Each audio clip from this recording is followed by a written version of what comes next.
క్షమించినట్లుగా స్తోత్రించదము. స్తోత్రం స్తోత్రం స్తోత్రం స్తోత్రం స్తోత్రం స్తోత్రం. ప్రభు వాక్యము ద్వారా మనతో మాట్లాడినట్లుగా స్తోత్రించదము.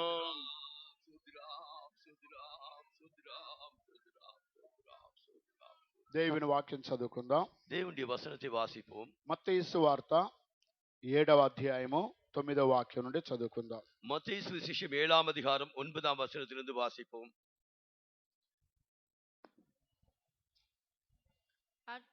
మీలో ఏ మనుషుడైనను తన కుమారుడు తన్ను రొట్టెను అడిగిన ఎడల వానికి రాతినిచ్చునా, చేపను అడిగిన ఎడల పామునిచ్చునా? మీరు చెడ్డవారై ఉండియు మీ పిల్లలకు మంచి ఇవ్వలని ఎరిగి ఉండగా పరలోకమందున మీ తండ్రి తన్ను అడుగువారికి అంతకంటే ఎంతో నిశ్చయముగా మంచి ఇవ్వలనిచ్చును. కావున మనుషులు మీకు ఏమి చేయవలనని మీరు కోరుదురో అలాగుననే మీరును వారికి చేయుడి. ఇది ధర్మశాస్త్రమును ప్రవక్తల ఉపదేశమునై ఉన్నది. లూకా సువార్త 11వ అధ్యాయము 11వ వాక్యం నుండి చదువుకుందాం. లూకా సువిశేషం 11వ అధ్యాయం 11వ వచనத்திலிருந்து వాసిపోం. మీలో తండ్రి అయిన వాడు తన కుమారుడు చేపనడిగితే చేపకు ప్రతిగా పామునిచ్చునా, గ్రుడ్డునడిగితే తేలునిచ్చునా? కాబట్టి మీరు చెడ్డవారై ఉండియు మీ పిల్లలకు మంచి ఈవులను ఎరిగి ఉండగా పరలోకమందున్న మీ తండ్రి తన్ను అడుగు వారికి పరిశుద్ధాత్మను ఎంతో నిశ్చయముగా అనుగ్రహించుననెను. దేవుని యొక్క నామానికి మహిమ కలుగుగాక. దేవుని నామத்திற்கு మహిమ ఉండాగட்டும். ఈ రెండు వాక్యములను గత 4 వారముల నుంచి మనం అనేక కార్యాలు నేర్చుకుంటున్నాము.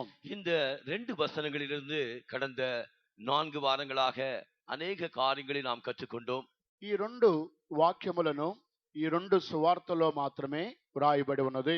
இந்த 2 வசனங்கள் இந்த 2 సువిశేషங்களில் మాత్రమే కాణப்படுகிறது. మార్కు సువార్తలో దీనిని గురించి చెప్పబడలేదు. మార్కు సువిశేషத்தில் இதை குறித்து சொல்லப்படவில்லை. యోహాను సువార్తలో కూడా దీనిని గురించి చెప్పబడలేదు. யோவான் సువిశేషத்திலும் இதை குறித்து சொல்லப்படவில்லை. మత్తయ్య, లూకా వీరిద్దరు మాత్రమే ఈ రెండు వాక్యములను గురించి వారు వ్రాసి మనకి తెలియపరుచున్నారు. மத்தேயு, லூக்கா இந்த 2 சுவிசேஷர்கள் மாத்திரம் அவர்கள் இந்த வசனத்தை குறிப்பிட்டு நமக்கு அறிவித்திருக்கிறார்கள். ఇక్కడ భూలోకము యొక్క తండ్రిని గురించి పరలోకము యొక్క తండ్రిని గురించి వ్రాయబడి ఉన్నది. இங்கே பூலோகத்தில் இருக்கிற தகப்பனை குறித்தும் பரலோகத்தில் இருக்கிற பரம பிதாவை குறித்தும் சொல்லப்பட்டிருக்கிறது. దీనిలో 3 మంచి వస్తువులు 3 మంచి వస్తువులు కానివి మూడింటిని గురించి రాయబడి ఉన్నది. இங்கே 3 நல்ல பொருட்களை குறித்தும் 3 நல்லதல்லாத பொருட்களை குறித்தும் எழுதப்பட்டிருக்கிறது. ఈ 3 మంచివి కాని వస్తువులను గురించి మనం చూడగలుగుతున్నాం. దానిలో ఒకటి రాయి, రెండవది పాము, మూడవది తేలైంటున్నది. இந்த நல்லதல்லாத 3 காரியங்களை நாம் இங்கே பார்க்கிறோம். அதில் ஒன்று கல், இரண்டாவது பாம்பு, மூன்றாவது தேள். దేవునికి స్తోత్రం కలుగుగాక. దేవునికి స్తోత్రం ఉండాగட்டும். 3 మంచి వస్తువులను గురించి కూడా ఈ సువార్తలలో మనము చదివి ఉన్నాము. 3 நல்ல காரியங்களை குறித்தும் கூட இந்த சுவிசேஷத்திலேயே நாம் படித்தோம். వీటిలో మంచి కార్యములలో ఒకటి రొట్టె ఇంటున్నది. இந்த நல்ல காரியங்களில் முதலாவது அப்பம், రెండవది చాప, இரண்டாவது மீன், మూడవది గుడ్డ ఉన్నది, மூன்றாவது முட்டை. ఈ యొక్క మూడింటిని గురించి గత దినాలలో మూడింటిలో రెండింటిని గురించి మనం విని ఉన్నాము. இந்த 3 காரியங்களிலே கடந்த வாரங்களில் நாம் 2 காரியங்களை குறித்து நாம் கேட்டோம். వాటిలో రాయిని గురించి రొట్టెని గురించి మనం విని ఉన్నాము. நாம் அவைகளிலே அப்பத்தை குறித்தும் கல்லை குறித்தும் நாம் தியானித்தோம். ఆ తర్వాత చేపను గురించి పాముని గురించి కూడా గత వారములో మనం విని ఉన్నాము. அதற்கு பின்னதாக இந்த மீனை குறித்தும் பாம்பை குறித்தும் நாம் கேட்டோம். ఈ ఉదయకాల సమయంలో తేలుని గురించి గుడ్డుని గురించి కూడా దేవుని యొక్క వాక్య భాగములోనికి మనం వెళ్ళినట్లయితే இந்த காலை வேளையிலும் நாம் இந்த வசனத்தில் இருக்கிற இந்த தேளை குறித்தும் இந்த முட்டையை குறித்தும் நாம் தேவனுடைய வசனங்களை ஆராயும் போது తేలుని గురించి అనేక వాక్యములు పరిశుద్ధ గ్రంథములో మనము చూడగలుగుతున్నాము. இந்த தேளை குறித்து தேவனுடைய వేదాహమத்திலே అనేక వసనங்களை நாம் பார்க்கக்கூடும். ఆ తర్వాత గుడ్డును గురించి కూడా మరికొన్ని యొక్క వాక్యములు రాయబడి ఉన్నవి. இன்னும் முட்டையை குறித்து கூட இன்னும் அதிகமான சில வசனங்கள் எழுதப்பட்டிருக்கிறது. దేవుని యొక్క నామాన్ని మహిమ కలుగును గాక.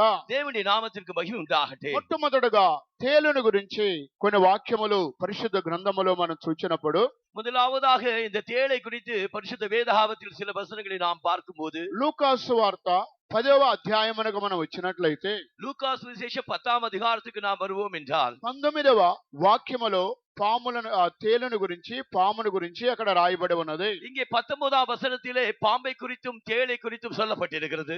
ఇదిగో పాములను తేళ్లను త్రొక్కుటకును శత్రువు బలమంతటి మీదను మీకు అధికారము అనుగ్రహించి ఉన్నాను, ఏదియో మీకెంత మాత్రమును హాని చేయదు. దేవునికి స్తోత్రం కలుగును గాక.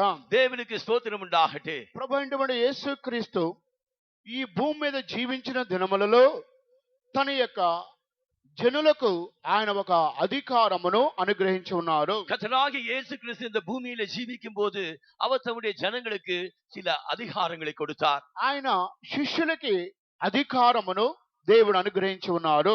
அவர் தம்முடைய சீஷர்களுக்கு அதிகாரத்தை தேவன் தந்தார். ఇదిగో పాములను తేళ్లను త్రొక్కుటకును శత్రు బలమంతటి మీదను మీకు నేను అధికారము అనుగ్రహించి ఉన్నాను. இதோ சர்ப்பங்களையும் தேள்களையும் மிதிக்கவும் சத்துருடைய சகல வல்லமைகளையும் நொறுக்கவும் உங்களுக்கு அதிகாரம் கொடுக்கிறேன். ఏదియు మీకెంత మాత్రమును హాని చేయదు. அவைகள் ஒன்றும் உங்களுக்கு எந்த சேதமும் செய்ய முடியாது. ఇక్కడ పాము తేలు ఈ రెండింటిని త్రొక్కేటువంటి ఒక బలము అధికారము దేవుడు తన శిష్యులకి అనుగ్రహించి ఉన్నాడు. இங்கே பாம்பையும் தேளையும் மிதிக்கக்கூடிய ஒரு பலத்தையும் ஒரு அதிகாரத்தையும் தம்முடைய சீஷர்களுக்கு கர்த்தராகிய இயேசு தந்தார். ఇక్కడ పాములను తేళ్లను త్రొక్కుటకును శత్రు బలమంతటి మీద మీకు నేను అధికారం ఇచ్చి ఉన్నాను.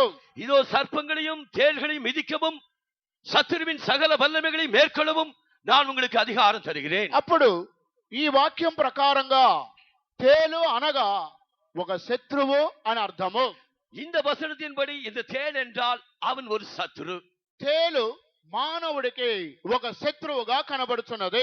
இந்த தேள் மனுஷனுக்கு ஒரு சத்துருவாகத்தான் காணப்படுகிறது. అదే సమయంలో ఆ తేలు ఒక బలమైనటువంటి ఒక జీవిగా కనబడుతున్నది. அதே நேரத்தில் இந்த தேளானது ஒரு மிகவும் பலமுள்ள ஒரு ஜீவராசியாக காணப்படுகிறது. ఈ యొక్క శత్రువుగా బలమైన జీవిగా కనబడుతున్న ఈ తేలును త్రొక్కడానికి దేవుడు ఒక అధికారమును తన శిష్యులకి తన జనులకి ఆయన అనుగ్రహింపబోతున్నారు. இந்த தேள் என்கிற பலமுள்ள ஒரு சத்துருவை மிதிப்பதற்கு அதிகாரத்தை தம்முடைய சீஷர்களுக்கு தேவன் தரப்போகிறார். ఈ శత్రువును జయించేటువంటి ఒక అధికారం దేవుడు తన జనులకి అనుగ్రహించి ఉన్నారు.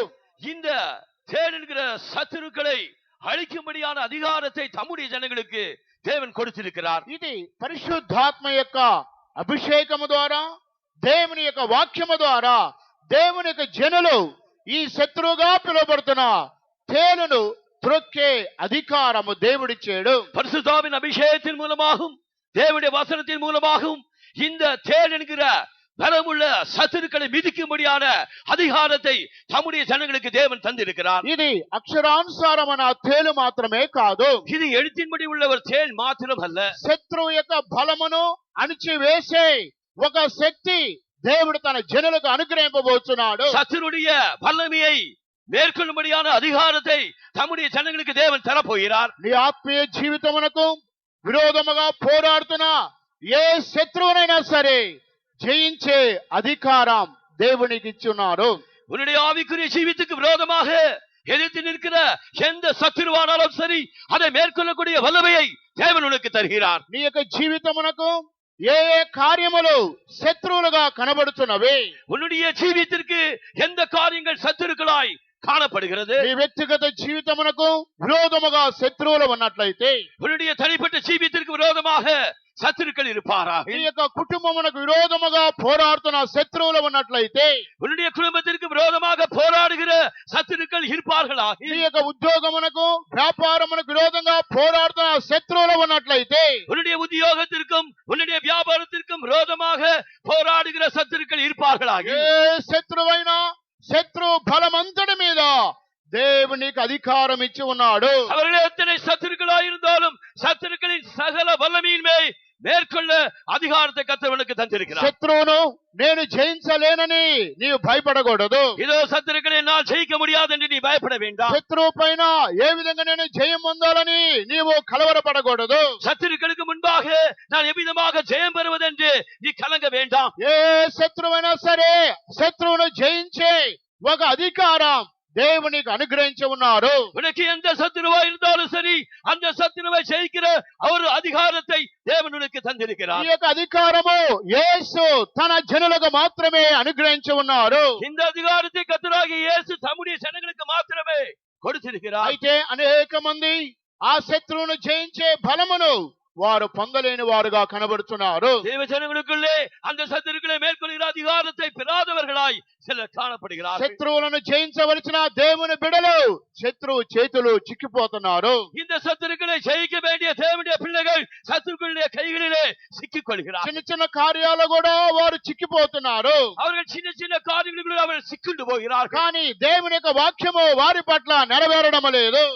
தேவனுடைய வசனம் அவர்களுடைய ஜீவியத்திலே நிறைவேற்றப்படவில்லை. పాములను తేళ్లను త్రొక్కి శత్రు బలమంతటి మీద మీకు అధికారం ఇచ్చాను, అది మీకు ఏ హాని చేయదు.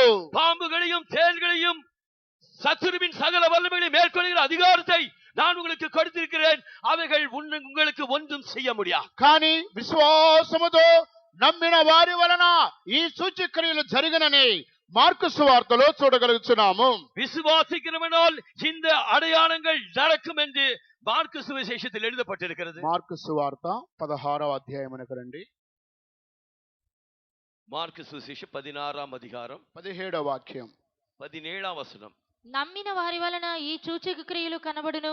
ఏవనగా నా నామమున దయ్యములను వెళ్ళగొట్టుదురు, క్రొత్త భాషలు మాటలాడుదురు, పాములను ఎత్తి పట్టుకొందురు, మరణకరమైనదేది త్రాగినను అది వారికి హాని చేయదు, రోగుల మీద చేతులుంచినప్పుడు వారు స్వస్థత నొందుదురని వారితో చెప్పెను. దేవునికి స్తోత్రం కలుగుగాక. దేవునికి స్తోత్రం ఉండాగటే. ఇక్కడ నమ్మిన వారి వలన ఈ సూచక క్రియలు కనబడును. விசுவாசமுள்ளவனால் இந்த அடையாளங்கள் நடக்கும். విశ్వసించిన వారు నమ్మిన వారు వారు దయ్యములను వెళ్ళగొట్టబోతున్నారు. விசுவாசிக்கிறவர்கள் நம்புகிறவர்கள் இந்த பிசாசுகளை துரத்த போகிறார்கள். వారు క్రొత్త భాషలు మాట్లాడుదురు, அவர்கள் புதிய பாஷைகளை பேசுவார்கள். పాములను ఎత్తి పట్టుకొందురు, பாம்புகளை எடுப்பார்கள். మరణకరమైనది ఏది త్రాగినా కూడా వారికి హాని కలగదు. சாவுக்கு ஏதுவான எதை குடித்தாலும் அவர்களுக்கு சேதம் ஒன்றுமிராது. ఇవన్నీ కూడా విశ్వసించి నమ్మిన వారి వలన ఈ క్రియలు జరుగుతున్నవి. இது விசுவாசிக்கிறவர்களால் செய்யப்படுகிற இந்த அடையாளங்களாய் இருக்கின்றன. ఇది తేలులో ఉన్నటువంటి మొదటి యొక్క అనుభవం అంటున్నది. இது తేలిலே சொல்லப்பட்ட முதலாவது அனுபவமாய் காணப்படுகிறது. తేలు అనగా అక్షరానుసారమైన తేలు కాదు. తేల్ என்றால் எழுத்தின்படி உள்ள తేலே அல்ல. ఇది నీ ఆత్మీయ జీవితమునకు విరోధముగా పోరాడుతున్న శత్రువు యొక్క బలాన్ని బయలుపరుచున్నది. இது உன்னுடைய ஆவிக்குரிய ஜீவித்துக்கு விரோதமாக போராடுகிற சத்துருவின் வல்லமையை காட்டுகிறது. నీ యొక్క శత్రువు యొక్క బలమును జయించడానికి దానికంటే ఒక గొప్ప అభిషేకమును దేవునికి అనుగ్రహించి ఉన్నారు. இந்த சத்துருவின் மேற்கொள்ளக்கூடிய ஒரு அதற்கென்று மிஞ்சிய ஒரு அபிஷேகத்தை கர்த்தர் உனக்கு தந்திருக்கிறார். ఈ తేలులో ఉన్న మరొక రెండో భాగమును మనం చూచినట్లయితే இந்த தேடியில் இருக்கிற இரண்டாவது காரியத்தை நாம் பார்ப்போம் என்றால் ద్వితీయోపదేశ కాండమునకు రండి. உபாகமத்துக்கு வாருங்கள். ద్వితీయోపదేశ కాండము 8వ అధ్యాయం 15వ వాక్యం. 8వ అధ్యాయం 18వ వచనం. తాపకరమైన పాములను తేళ్లను కలిగి ఎడారి అయి నీళ్లు లేని భయంకరమైన ఆ గొప్ప అరణ్యంలో ఆయన నిన్ను నడిపించెను, రాతి బండ నుండి నీకు నీళ్లు తెప్పించెను. దేవునికి స్తోత్రం కలుగుగాక. దేవునికి స్తోత్రం ఉండాగటే. ఇక్కడ తాపకరమైన పాములను తేళ్లను కలిగి ఎడారి అయి అని రాయబడి ఉన్నది. இங்கே கொள்ளிவாய் சர்ப்பங்களும் தேள்களும் தண்ணீர் இல்லாத வறட்சியான நிலங்களும் என்று எழுதப்பட்டிருக்கிறது. ఎడారి అయిన నీళ్ల లేని భయంకరమైన ఈ గొప్ప అరణ్యములో ఆయన నిన్ను నడిపించెను. தண்ணீர் இல்லாத வறட்சியான மகா பயங்கரமான வனாந்தரத்தின் வழியாக அவர் உன்னை நடத்தினார். నీళ్లు లేని అరణ్యములో భయంకరముగా దేవుడిని నడిపించి ఉన్నాడు. தண்ணீர் இல்லாத பயங்கரமான வனாந்தரத்திலே அவர் உன்னை நடத்தியிருக்கிறார். ఈ భయంకరమైన అరణ్యములో తాపకరమైన పాములను తేళ్లను ఆ అరణ్యములో ఉన్నవి. இந்த பயங்கரமான வனாந்தரத்திலே தானே கொள்ளிவாய் சர்ப்பங்களும் இந்த தேள்களும் காணப்படுகின்றன. ఇది ఇశ్రాయేలీలు ఐగుప్తు యొక్క దేశము నుండి కానానికి వారు ప్రయాణం చేసే మార్గములో ఈ తేళ్లు అరణ్యములో కనబడుతున్నవి. இது இஸ்ரவேல் ஜனங்கள் எகிப்திலிருந்து வனாந்தரத்தின் வழியாக அவர்கள் கானான் தேசத்தை நோக்கி போய் செல்லும்போது இப்படிப்பட்ட காரியங்கள் காணப்படுகிறது. అరణ్యము అనగా ఇది మన విశ్వాస జీవితాన్ని బయలుపరుచున్నది. வனாந்தரம் என்றால் இது நம்முடைய விசுவாச ஜீவியத்தை காட்டுகிறது. విశ్వాస జీవితమునకు విరోధముగా పోరాడే తేళ్లను ఇది బయలుపరుచున్నది. விசுவாச ஜீவியத்திற்கு எதிராக போராடுகிற தேள்களையே இது காட்டுகிறது. నీళ్లు లేని భీకరము కలిగిన ఈ గొప్ప అరణ్యములో ఆయన నిన్ను నడిపించాడు. இந்த தண்ணீர் இல்லாத வறட்சியான பயங்கரமான வனாந்தரத்திலே அவர் உன்னை நடத்தினார். ఐగుప్తు యొక్క దేశానికి కానాను దేశానికి మధ్యలో ఉన్న ప్రదేశమే అరణ్య ప్రదేశం అంటున్నది. எகிப்து தேசத்திற்கும் கானான் தேசத்திற்கும் மத்தியில் உள்ள இந்த பிரதேசம் தான் இந்த வனாந்தரம். ఐగుప్తు దేశము లోకమును బయలుపరుచున్నది. இந்த எகிப்து தேசமோ உலகத்தை வெளிப்படுத்துகிறது. కానాను పరలోక రాజ్యాన్ని బయలుపరుచున్నది. இந்த கானானோ பரலோக ராஜ்யத்தை வெளிப்படுத்துகிறது. ఐగుప్తు దేశానికి కానాను దేశానికి మధ్యలో ఉన్నదే అరణ్యము. எகிப்து தேசத்திற்கும் கானான் தேசத்திற்கும் நடுவில் இருப்பதுதான் இந்த வனாந்தரம். లోకానికి పరలోకానికి మధ్యలో ఉన్నదే అరణ్యము. இந்த உலகத்திற்கும் பரலோகத்திற்கும் நடுவில் இருப்பதுதான் இந்த வனாந்தரம். ఈ యొక్క అరణ్యమే విశ్వాస జీవితం అంటున్నది. இந்த வனாந்தரம் தான் விசுவாச ஜீவியம். ఈ లోకానికి పరలోకానికి మధ్యలో మనము జీవించే జీవితమే విశ్వాస జీవితము. இந்த உலகத்திற்கும் பரலோகத்திற்கும் மத்தியிலே நாம் ஜீவிக்கிற இந்த ஜீவியம் தான் விசுவாச ஜீவியம். ఈ విశ్వాస జీవితములో పాములు తేళ్లనేవి ఉంటున్నవి. இந்த விசுவாச ஜீவியத்தில் நமக்கு பாம்புகளும் தேள்களும் உண்டு. కనుక విశ్వాస జీవితములో ఆ తేళ్లు అనేవి ఈ అరణ్యములో ఎన్నో సందర్భాలు మనం ఎదుర్కోవాలి. இந்த விசுவாச ஜீவியத்திலே இந்த வனாந்தரத்தில் தானே இப்படிப்பட்ட தேள்களை எத்தனையோ நாம் சந்திக்க வேண்டும். కనుక మన ఆత్మీయ జీవితములో విశ్వాసములో మనం పరలోకానికి ప్రయాణం చేసేటప్పుడు நாம் நம்முடைய ஆவிக்குரிய ஜீவியத்திலே விசுவாசத்தோடு பரலோகத்திற்கு முன்பாட்டு போகும்போது ఈ ప్రయాణం చేసే మన మార్గ మధ్యములో దేవుడు మనం నడిపిస్తున్నాడు. இந்த வனாந்தரத்தின் வழியாக தான் தேவன் நம்மை நடத்துகிறார். దేవుడు మనం నడిపించి ఈ మార్గములో అనేకమైన తేళ్లు ఉంటున్నవి. தேவன் நடத்துகிற இந்த பாதையில் தானே అనేక தேள்கள் நமக்கு எதிராக உண்டு. ఆ తేళ్లన్నిటినీ మనం జయించుకుంటూనే వెళ్ళిపోవాలి. அந்த தேள்களை எல்லாம் நாம் செய்து கொண்டே போக ఆ வேண்டும். తేళ్లు అనగా శత్రు బలాన్ని బయలుపరుచున్నది. அந்த தேள்கள் சத்துருக்களின் வல்லமையை தான் காட்டுகிறது. ఆ తేలు అనగా శత్రువు అని మనం విన్నాము. அந்த தேள்கள் என்றால் சத்துருக்கள் என்று கேட்டோம். ఆ శత్రువులన్నిటిని మనం జయించుకుంటూ వెళ్ళిపోవాలి. அந்த சத்துருக்கள் எல்லாம் செய்து கொண்டே முன்போட்டு போக ఆ வேண்டும். శత్రువులు ఏమంటున్నవి? அந்த சத்துருக்கள் யாரா இருக்கிறார்கள்? ఒకటి లోకం అనే ఒక శత్రువును మనం జయించాలి. ஒன்று உலகமாகிய சத்துருவை நாம் ஜெயிக்க வேண்டும். లోకం అనేది మనకు ఒక శత్రువుగా కనబడుతున్నది. உலகம் நமக்கு ஒரு சத்துருவாகத்தான் காணப்படுகிறது. యాకోబు పత్రిక 4వ అధ్యాయం 4వ వాక్యానికి వచ్చినట్లయితే யாக்கோபு நிருபம் 4ஆம் அதிகாரம் 4ஆம் வசனத்துக்கு வருவோம். లోకము మీకు ఒక శత్రువుగా ఉంటును. இந்த உலகம் உனக்கு ஒரு சத்துருவாய் இருக்கும். వ్యభిచారులారా, ఈ లోక స్నేహము దేవునితో వైరమని మీరెరుగురా. కాబట్టి ఎవడు ఈ లోకముతో స్నేహము చేయగోరునో వాడు దేవునికి శత్రువగును. వాడు దేవునికి శత్రువగును. அவர்கள் தேவனுக்கு பயங்கராய் ஆவார்கள். లోకము మనకు ఒక శత్రువుగా కనబడుతున్నది. இந்த உலகம் நமக்கு ஒரு சத்துருவாகத்தான் ఆ காணப்படுகிறது. లోకం అనే శత్రువును మనము జయించాలి. இந்த உலகம் என்கிற சத்துருவை நாம் ஜெயிக்க வேண்டும். రెండవది సాతాన్ అనే శత్రువును మనము జయించాలి. இரண்டாவது சாத்தான் என்கிற சத்துருவை நாம் ஜெயிக்க வேண்டும். మత్తయి సువార్త 13వ అధ్యాయం 39వ వాక్యానికి వచ్చినట్లయితే மத்தேயு சுவிசேஷம் 13ஆம் அதிகாரம் 39ஆம் வசனத்துக்கு வருவோம் என்றால் అక్కడ గోధుమలు గురుకుల గురించిన ఉపమానములు శత్రువాడు విత్తిన శత్రువు. அங்கே கோதுமை மணிகளின் மத்தியிலே களைங்களை விதைத்தவன் சத்துரு என்று எழுதப்பட்டிருக்கிறது. వాటిని విత్తిన శత్రువు అపవాది. వాటిని విత్తిన శత్రువు అపవాది. அவைகளை விதைத்த சத்துரு அவன் பிசாஸ். అపవాది కూడా మనకు ఒక శత్రువు అంటున్నాడు. இந்த பிசாசானவன் நமக்கு ஒரு சத்துருவாகத்தான் இருக்கிறார். రెండవది మన శరీరమే మనకు ఒక శత్రువు. மூன்றாவதாக நம்முடைய சரீரமே நமக்கு சத்துரு. గలతీ 5:16-17కు వచ్చినట్లయితే கலாத்தியர் 5ஆம் அதிகாரம் 16ஆம் 17ஆம் வசனத்துக்கு வருவோம் என்றால், శరీరము ఆత్మకు విరోధము, ఆత్మ శరీరమునకు విరోధము. இதோ ஆவி சரீரத்துக்கு மாம்சத்துக்கு விரோதமாகவும் மாம்சம் ஆவிக்கு விரோதமாகவும் போராடுகிறது. మన శరీరమే మనకు ఒక శత్రువుగా కనబడుతున్నది. நம்முடைய சரீரமே நமக்கு ஒரு சத்துருவாய் காணப்படுகிறது. అప్పుడు లోకం అనేది ఒక శత్రువు, அப்படியானால் உலகம் ஒரு சத்துரு, సాతాను ఒక శత్రువు, சாத்தான் ஒரு சத்துரு, మన శరీరము మనకు ఒక శత్రువు. நம்முடைய சரீரமே நமக்கு ஒரு சத்துரு. నాలుగోది మన ఇంటి వారే మనకు శత్రువులు. நான்காவதாக நம்முடைய வீட்டாரே நம்முடைய பகைஞர்கள். మత్తయి సువార్త 10వ అధ్యాయమునకు వచ్చినట్లయితే, மத்தேயு சுவிசேஷம் 10ஆம் அதிகாரத்துக்கு வருவோம் నీ என்றால், ఇంటి వారే నీకు శత్రువులు. நம்முடைய வீட்டாரே நமக்கு சத்துருக்கள். 10, 38, 37, 35. 35. ఒక మనిషినికిని వాని తండ్రికిని 36 చదవండి. ఒకని మనిషిని ఇంటి వారే అతనికి శత్రువులగుదురు. ఒక మనుషుని ఇంటి వారే అతనికి శత్రువులగుదురు. ஒரு மனுஷனுக்கு சத்துருக்கள் அவன் வீட்டாரே. మన ఇంటి వారే మనకు శత్రువులు. நம்முடைய வீட்டாரே நமக்கு சத்துருக்கள். ఈ శత్రువులందరినీ అరణ్యములో మనము జయించాలి. இந்த சத்துருக்களை எல்லாம் நாம் வனாந்திரத்திலே ஜெயிக்க வேண்டும். ఐదవదిగా చూచినట్లయితే, ஐந்தாவதாக பார்க்கும்போது వ్యాధి మనకు ఒక శత్రువుగా ఉంటుంది. வியாதி நமக்கு ஒரு சத்துருவா ఆ இருக்கிறது. వ్యాధి అనే శత్రువును కూడా జయించాలి. அந்த வியாதி என்கிற சத்துருவை நாம் ஜெயிக்க வேண்டும். ఆరవదిగా చూచినట్లయితే, ஆறாவதாக பார்க்கும்போது మనలో కలిగే భయమే మనకు ఒక శత్రువు. நமக்குள்ளே காணப்படுகிற பயமே ஒரு சத்துரு. ఈ ఆరవ శత్రువును కూడా జయించాలి. இந்த ஆறாவது சத்துருவை நாம் ஜெயிக்க வேண்டும். ఏడవదిగా చూచినట్లయితే, ஏழாவதாக பார்க்கும்போது మరణమే మనకు ఒక శత్రువుగా కనబడుతున్నది. மரணம் நமக்கு ஒரு சத்துருவாய் ఈ காணப்படுகிறது. 7 మరణములు భీకర అరణ్యము కలిగిన నీళ్లు లేని ఎడారిలో ఈ తేళ్లు కనబడుతున్నవి.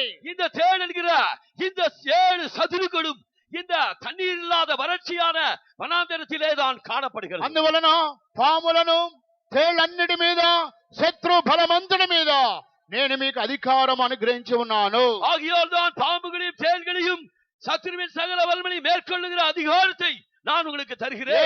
హాని మీకు చేయదు.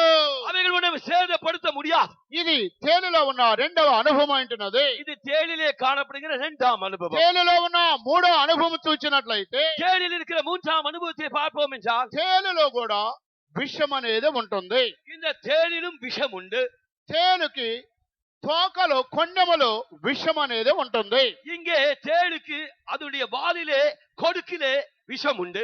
దేవునికి స్తోత్రం కలుగుగాక. தேவனுக்கு ஸ்தோத்திரம் உண்டாகட்டும். అప్పుడు తేలు ఒక మనుషుని కుట్టిన వెంటనే అతడు చనిపోడు. இந்த தேள் ஒரு மனுஷனை கொட்டின உடனே அவன் சாக மாட்டான். దానికి తోకలో కొండెములో ముళ్ళులో విషం ఉంటుంది. அதனுடைய வாலிலே கொடுக்கிலே விஷம் உண்டு. ఆ ముళ్ళులోనే దానికి విషం అనేది ఉంటుంది. அந்த கொடுக்கில் தான் அதற்கு விஷம் உண்டு. ఆ విషము ఆ తేలు మనుషుడిని ఆ ముళ్ళుతో కుట్టిన తర్వాత మనుషుడు వెంటనే చనిపోడు. அந்த தேள் தன்னுடைய வாலில் இருக்கிற கொடுக்கினால் அந்த மனுஷனை கொட்டின உடனே மனிதன் சாக மாட்டான். ఆ ముళ్ళులో నుండి వచ్చేటువంటి విషము ఇతను కుట్టిన తర్వాత శిరస్సు మొదలుకొని అరికాల వరకు ప్రతి అవయములోనికి ఆ విషము ప్రవేశించి శరీరం అంతా కూడా పాయిజన్ గా మారుతుంది. இந்த விஷமானது அந்த தேள் கொட்டின உடனே அந்த மனிதனுடைய சரீரத்திலே தலை முதல் கால் வரை அது பரவி அது விஷம் முழு உடம்பிலும் பரவுகிறது. శరీరం అంతా కూడా పాకి విషముగా మారిన తర్వాత కొంతసేపటికి లేదా ఒక 2-3 దినాలకి కొన్ని దినాలకి అతడు మరణించబోతున్నాడు. அவ்விதமாக அந்த விஷமானது அவன் உடம்பில் முழுவதும் பரவின உடனே 2-3 நாட்களுக்குள்ளாக அவனுக்கு ஒரு சாவுண்டா. తేలు యొక్క ముళ్ళులో నుండి విషము శరీరం అంతా పాకిన తర్వాతే అతడు మరణింపబోతున్నాడు. தேளின் கொடுக்கின் மூலமாக விஷம் முழுவதும் அவனுடைய சரீரத்திலே பரவின பின்புதான் அவனுக்கு மரணம் உண்டாகும். ఆ తేలు కొండెములో ఒక ముళ్ళు ఉంటుంది. அதனுடைய தேளின் வாலிலே ஒரு கொடுக்கிலே முள்ளு உண்டு. ఆ ముళ్ళే మరణపు ముళ్ళు అంటున్నది. அந்த கொடுக்குதான் அவனுக்கு மரணத்தை உண்டாக்கு. ఓ మరణమా నీ విజయం ఎక్కడని రాయబడి ఉన్నది. ஆகியோர்தான் ஓ மரணமே உன் கூரங்கே என்று ఓ எழுதப்பட்டிருக்கிறது. మరణమా నీ ముళ్ళెక్కడా. ஓ மரணமே உன் கூரங்கே. ఆ ముళ్ళులో మరణము విషం అనేది ఉన్నది. அந்த கூரில் தான் அந்த மரணத்துக்கு ஏதுவான விஷம் இருக்கிறது. దానిని గురించి మొదటి కొరింథీయులకు రాసిన పత్రిక 15వ అధ్యాయమునకు వచ్చినట్లయితే அதை குறித்து 1 கொரிந்தியர் 15ஆம் அதிகாரத்துக்கு வருவோம் என்றால் 55వ వాక్యము చదువుకుందాం. 55ஆம் வசனத்தை வாசிப்போம். ఓ మరణమా నీ విజయం ఎక్కడా? ఓ మరణమా నీ ముళ్ళు ఎక్కడా? మరణపు ముళ్ళు పాపము, పాపమునకున్న బలము ధర్మశాస్త్రమే. దేవునికి స్తోత్రం కలుగును గాక. தேவனுக்கு ஸ்தோத்திரம் உண்டாகட்ടെ. ఓ మరణమా నీ విజయం ఎక్కడా? ஓ மரணமே உன் கூர் எங்கே? ఓ మరణమా నీ ముళ్ళు ఎక్కడా? ஓ மரணமே உன் கூர் எங்கே? మరణపు ముళ్ళు పాపము, அந்த மரணத்தின் கூர் அந்த பாவம், పాపమునకున్న బలము ధర్మశాస్త్రము. அந்த பாவத்தின் பலன்தான் நியாயப்பிரமாணம். ఆయనను మన ప్రభువైన యేసు క్రీస్తు ద్వారా జయం అనుగ్రహించిన దేవునికి స్తోత్రం కలుగును గాక. என்றாலும் நம்முடைய கர்த்தராகிய இயேசு கிறிஸ்துவின் மூலமாக நமக்கு ஜெயம் கொடுக்கிற தேவனுக்கு ஸ்தோத்திரம். మరణము ముళ్ళు పాపమని రాయబడి ఉన్నది. இங்கே மரணம் கூர் பாதாளம் என்று ఈ எழுதப்பட்டிருக்கிறது. యొక్క ముళ్ళులో పాపము విషం అనేది ఉంటుంది. இந்த முள்ளிலே இந்த விஷம் இருக்கிறது. తేలి యొక్క కొన్నెములో ముళ్ళులో ఈ విషం పాపము దాగి ఉంటుంది. இந்த தேனின் கடுக்கிலே இந்த விஷம் மறைந்திருக்கிறது. అందువల్ల తేలు కుట్టిన వెంటనే మనుషుడు మరణించడు. ஆகையால்தான் இந்த தேள் கொட்டின உடனே மனிதன் சாகான். ఆ యొక్క విషము శరీరం అంతా పాకిన తర్వాతే అతడు మరణింపబోతున్నాడు. அந்த விஷமானது முழுவடமிலும் பரவின பின்புதான் அவன் மரிப்பான். ఈ యొక్క మరణపు ముళ్ళనే పాపము మొదటి మనుషుడైన ఆదాములో ప్రవేశించింది. இந்த மரணமாகிய இந்த கூர்தான் முதலாம் மனிதனாகிய ஆதாமுக்குள்ளே பிரவேசித்தது. ఈ యొక్క మరణపు ముళ్ళు అనే పాపము ఆదాములోనికి ప్రారంభములో ప్రవేశించింది. இந்த மரணத்தின் கூர் என்கிற பாவமே ஆதி மனிதனாகிய ஆதாமுக்குள் பிரவேசித்தது. ఆదాములో ప్రవేశించిన ఆ ముళ్ళనే మరణము పాపము సర్వలోకములో మనుషులందరికీ వ్యాపించి ఉన్నది. அவ்விதமாக ஆதாமுக்குள் பிரவேசித்த இந்த மரணத்தின் கூறாகிய பாவம் தான் முழு உலகத்தில் உள்ள மனிதருக்கும் வியாபித்தது. రోమిలకు రాసిన పత్రిక 5వ అధ్యాయం 12వ వాక్యానికి వచ్చినట్లయితే ரோமர் 5ஆம் அதிகாரம் 12ஆம் வசனத்துக்கு வந்தார். ఇట్లుండగా ఒక మనుషుని ద్వారా పాపము ద్వారా మరణమును లోకములో ఎలాగూ ప్రవేశించెను, అలాగుననే మనుషులందరూ పాపము చేసినందున మరణము అందరికీ సంప్రాప్తమాయెను. దేవునికి స్తోత్రం కలుగును గాక. தேவனுக்கு ஸ்தோத்திரம் உண்டாகட்ടെ. ఒక మనుషుని ద్వారా పాపము బయలుదేరింది. ஒரே மனுஷனாலே பாவம் பிரவேசித்தது. ఆ పాపము ద్వారా మరణము ప్రవేశించింది. அந்த பாவத்தினாலேயே மரணமும் பிரவேசித்தது. అది మనుషులందరికీ ప్రవేశించింది. அது மனுஷர் எல்லாருக்கும் பிரவேசித்தது. ఆదాము పాపం అనేది సర్వలోకములో ఉన్న మానవునికి అది ఒక విషము వలె ప్రాకినది. அந்த ஆதாமிலே காணப்பட்ட பாவமானது முழு உலகத்தில் உள்ள மனுஷருக்கும் விஷம் போல அது பரவிச்சு. సర్వలోకములో ఉన్న మనుషులందరికీ ఆ విషము వ్యాపించింది. சர்வலோகத்தில் உள்ள மனுஷர் எல்லாருக்கும் அந்த விஷம் பரவிச்சு. పాపము వలన వచ్చేటువంటి జీతము మరణమని రాయబడి ఉన్నది. பாவத்தின் சம்பளம் மரணம் என்று ఆ எழுதப்பட்டிருக்கிறது. పాపము ఆదాము ద్వారా కలిగినది. அந்த பாவம் ஆதாமிலே உண்டாயிற்று. ఆ పాపము ద్వారా మరణము సంభవించింది. அந்த பாவத்தினாலேயே மரணமும் ఆ உண்டாயிற்று. మరణము పాపము మనుషులందరికీ వ్యాపించినది. அந்த மரணமும் பாவமும் மனுஷர் எல்லாருக்கும் வியாபித்திருக்கிறது. కొన్ని వేల సంవత్సరాల క్రితము ఆ తేలి యొక్క ముళ్ళు కొన్నెము విషం అనేది ఆదామును కుట్టినది. அந்த பல வருடங்களுக்கு முன்னதாக அந்த தேனின் கொடுக்கு அந்த ஆதாமை கொட்டினது. కనుక మొట్టమొదటిగా ఈ తేలు మొదటి మనుషుడైన ఆదాముని ఆ తేలు కుట్టినది. முதலாவதாக இந்த தேள் ஆதி மனுஷனாகிய ஆதாமை கொட்டியது. ఆదాము మొదలుకొని నేటి వరకు ప్రతి మనుషుడు పాపిగా మారి మరణమును అనుభవిస్తున్నాడు. ஆதாம் முதற்கொண்டு இன்று வரை ஒவ்வொரு மனிதனும் பாவத்துக்குள்ளாகி மரணத்தை சந்திக்கிறார். దేవునికి స్తోత్రం కలుగును గాక. தேவனுக்கு ஸ்தோத்திரம் உண்டாகட்டும். దీనినే యాకోబు భక్తుడు మొదటి అధ్యాయము 17వ వాక్యాన్ని కూడా వచ్చినట్లయితే இதை குறித்து யாக்கோபு நிருபம் 1ஆம் அதிகாரம் 17ஆம் வசனத்துக்கு வருவோம் என்றால், దురాశ గర్భము ధరించి పాపమును కనగా దురాశ గర్భము ధరించి పాపమును కనగా దురాశ గర్భము ధరించి పాపమును కనగా பின்பு இச்சையானது கற்பந்தெடுத்து பாவத்தை உண்டாது.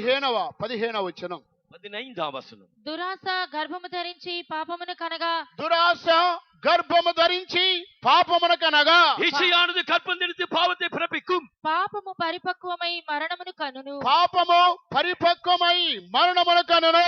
பாவம் பூரணமாகும் போது மரணத்தை ఈ பிறப்பிக்கும். యొక్క పాపము దురాశగా గర్భముగా ధరించి ఉన్నది. இந்த பாவமானது இச்சையாக அது கற்பம் தரித்திருக்கிறது. ప్రియమైన దేవుని యొక్క జనులారా, பிரியமான தேவனுடைய ஜனமே, ఈ యొక్క పాపము పరిపక్వమై మరణమునకు అంటున్నది. இந்த பாவம் பூர்ணமாகும் போதுதான் மரணம் சம்பவிக்கிறது. ఇది తేలులో ఉన్నటువంటి మూడవ అనుభవం అంటున్నది. இது தேனிலே காணப்படுகிற மூன்றாம் அனுபவம். మొట్టమొదటిగా తేలు శత్రు యొక్క బలాన్ని బయలుపరుచున్నది. முதலாவதாக தேள் சத்துருவின் பலத்தை காட்டுகிறது. రెండవదిగా అరణ్య ప్రయాణములో మన విశ్వాస జీవితములో ఈ శత్రువును మనము జయించాలి. இரண்டாவதாக வனாந்தரத்திலே வறட்சியான நிலத்திலே நாம் இந்த சத்துருவை எதிர்கொள்ள வேண்டும். మూడవదిగా ఈ తేలికి కొండెములో ముళ్ళులో విషం ఉంటుంది. இந்த தேளுக்கு மூன்றாவதாக அதனுடைய கொடுக்கிலே விஷம் உண்டு. ఆ విషము పాపమును బయలుపరుచున్నది. அந்த விஷம் தான் பாவம். ఇది తేలులో ఉన్న మూడవ అనుభవము. இது தேளிலே காணப்படுகிற மூன்றாம் அனுபவம். నాలుగవదిగా చూసినట్లయితే நான்காவதாக பார்க்கும்போது ఆ దేవుడు క్షమింపబడినటువంటి పాపము కూడా కనబడుతున్నవి. தேவன் மன்னிக்க முடியாத பாவம் கூட காணப்படுகிறது. దీనిని గురించి హోషియా గ్రంథానికి వచ్చినట్లయితే இதை குறித்து ஓசியா புஸ்தகத்துக்கு வருவோம் என்றால், హోషియా గ్రంథానికి రండి. ஓசியா புஸ்தகம் 13వ అధ్యాయము 13ஆம் அதிகாரம் 12వ వాక్యం నుండి కొన్ని వాక్యాలు చదువుకుందాం. 12ஆம் வசனத்திலிருந்து சில வசனங்களை வாசிப்போம். ఎఫ్రాయిము దోషము నా యొద్ద ఉంచబడి ఉన్నది, అతని పాపము భద్రము చేయబడి ఉన్నది. ప్రసూతి వేదన కలిగినట్టుగా అతనికి వేదన పుట్టును. పిల్ల పుట్టు సమయమున బయటకు రాని శిశువైనట్టు అతడు బుద్ధి లేని వాడై వృద్ధికి రాడు. అయినను పాతాళ వశములో నుండి నేను వారిని విమోచింతును, మృత్యువు నుండి వారిని రక్షింతును. ఓ మరణమా నీ విజయం ఎక్కడా? ఓ మరణమా నీ ముల్లెక్కడా? పశ్చాత్తాపము నాకు పుట్టదు. దేవునికి స్తోత్రం కలుగును గాక. தேவனுக்கு ஸ்தோத்திரம் உண்டாகட்டும். ఇక్కడ కూడా ఒక ముళ్ళును గురించి మరణాన్ని గురించి ఇక్కడ చూడగలుగుతున్నాము. இங்கேயும் கூட ஒரு கூரை குறித்து ஒரு மரணத்தை குறித்து நாம் பார்க்கிறோம். మృత్యువు నుండి వారిని రక్షించును. இந்த மரணத்திலிருந்து நான் அவர்களை விடுவிப்பேன். ఓ మరణమా నీ విజయం ఎక్కడా? ఓ మరణమా నీ ముల్లెక్కడా? மரணமே உன் கூரெங்கே, மரணமே உன் ஜெயம் எங்கே என்று எழுதப்பட்டிருக்கு. పశ్చాత్తాపము నాకు పుట్టనే పుట్టదు. மனமாறுதல் என் கண்களுக்கு மறைவாயிருக்கிறது. దీని యొక్క అర్థము 13వ వచనములో రాయబడి ఉన్నది. ప్రసూతి వేదనలు కలిగినట్టుగా అతనికి వేదన పుట్టును. இங்கே 13ஆம் வசனத்திலே அதனுடைய காரணம் எழுதப்பட்டிருக்கிறது. பிரசவ ஸ்திரீக்கு வேதனை உண்டாவது போல் அவனுக்கு உண்டாகும்.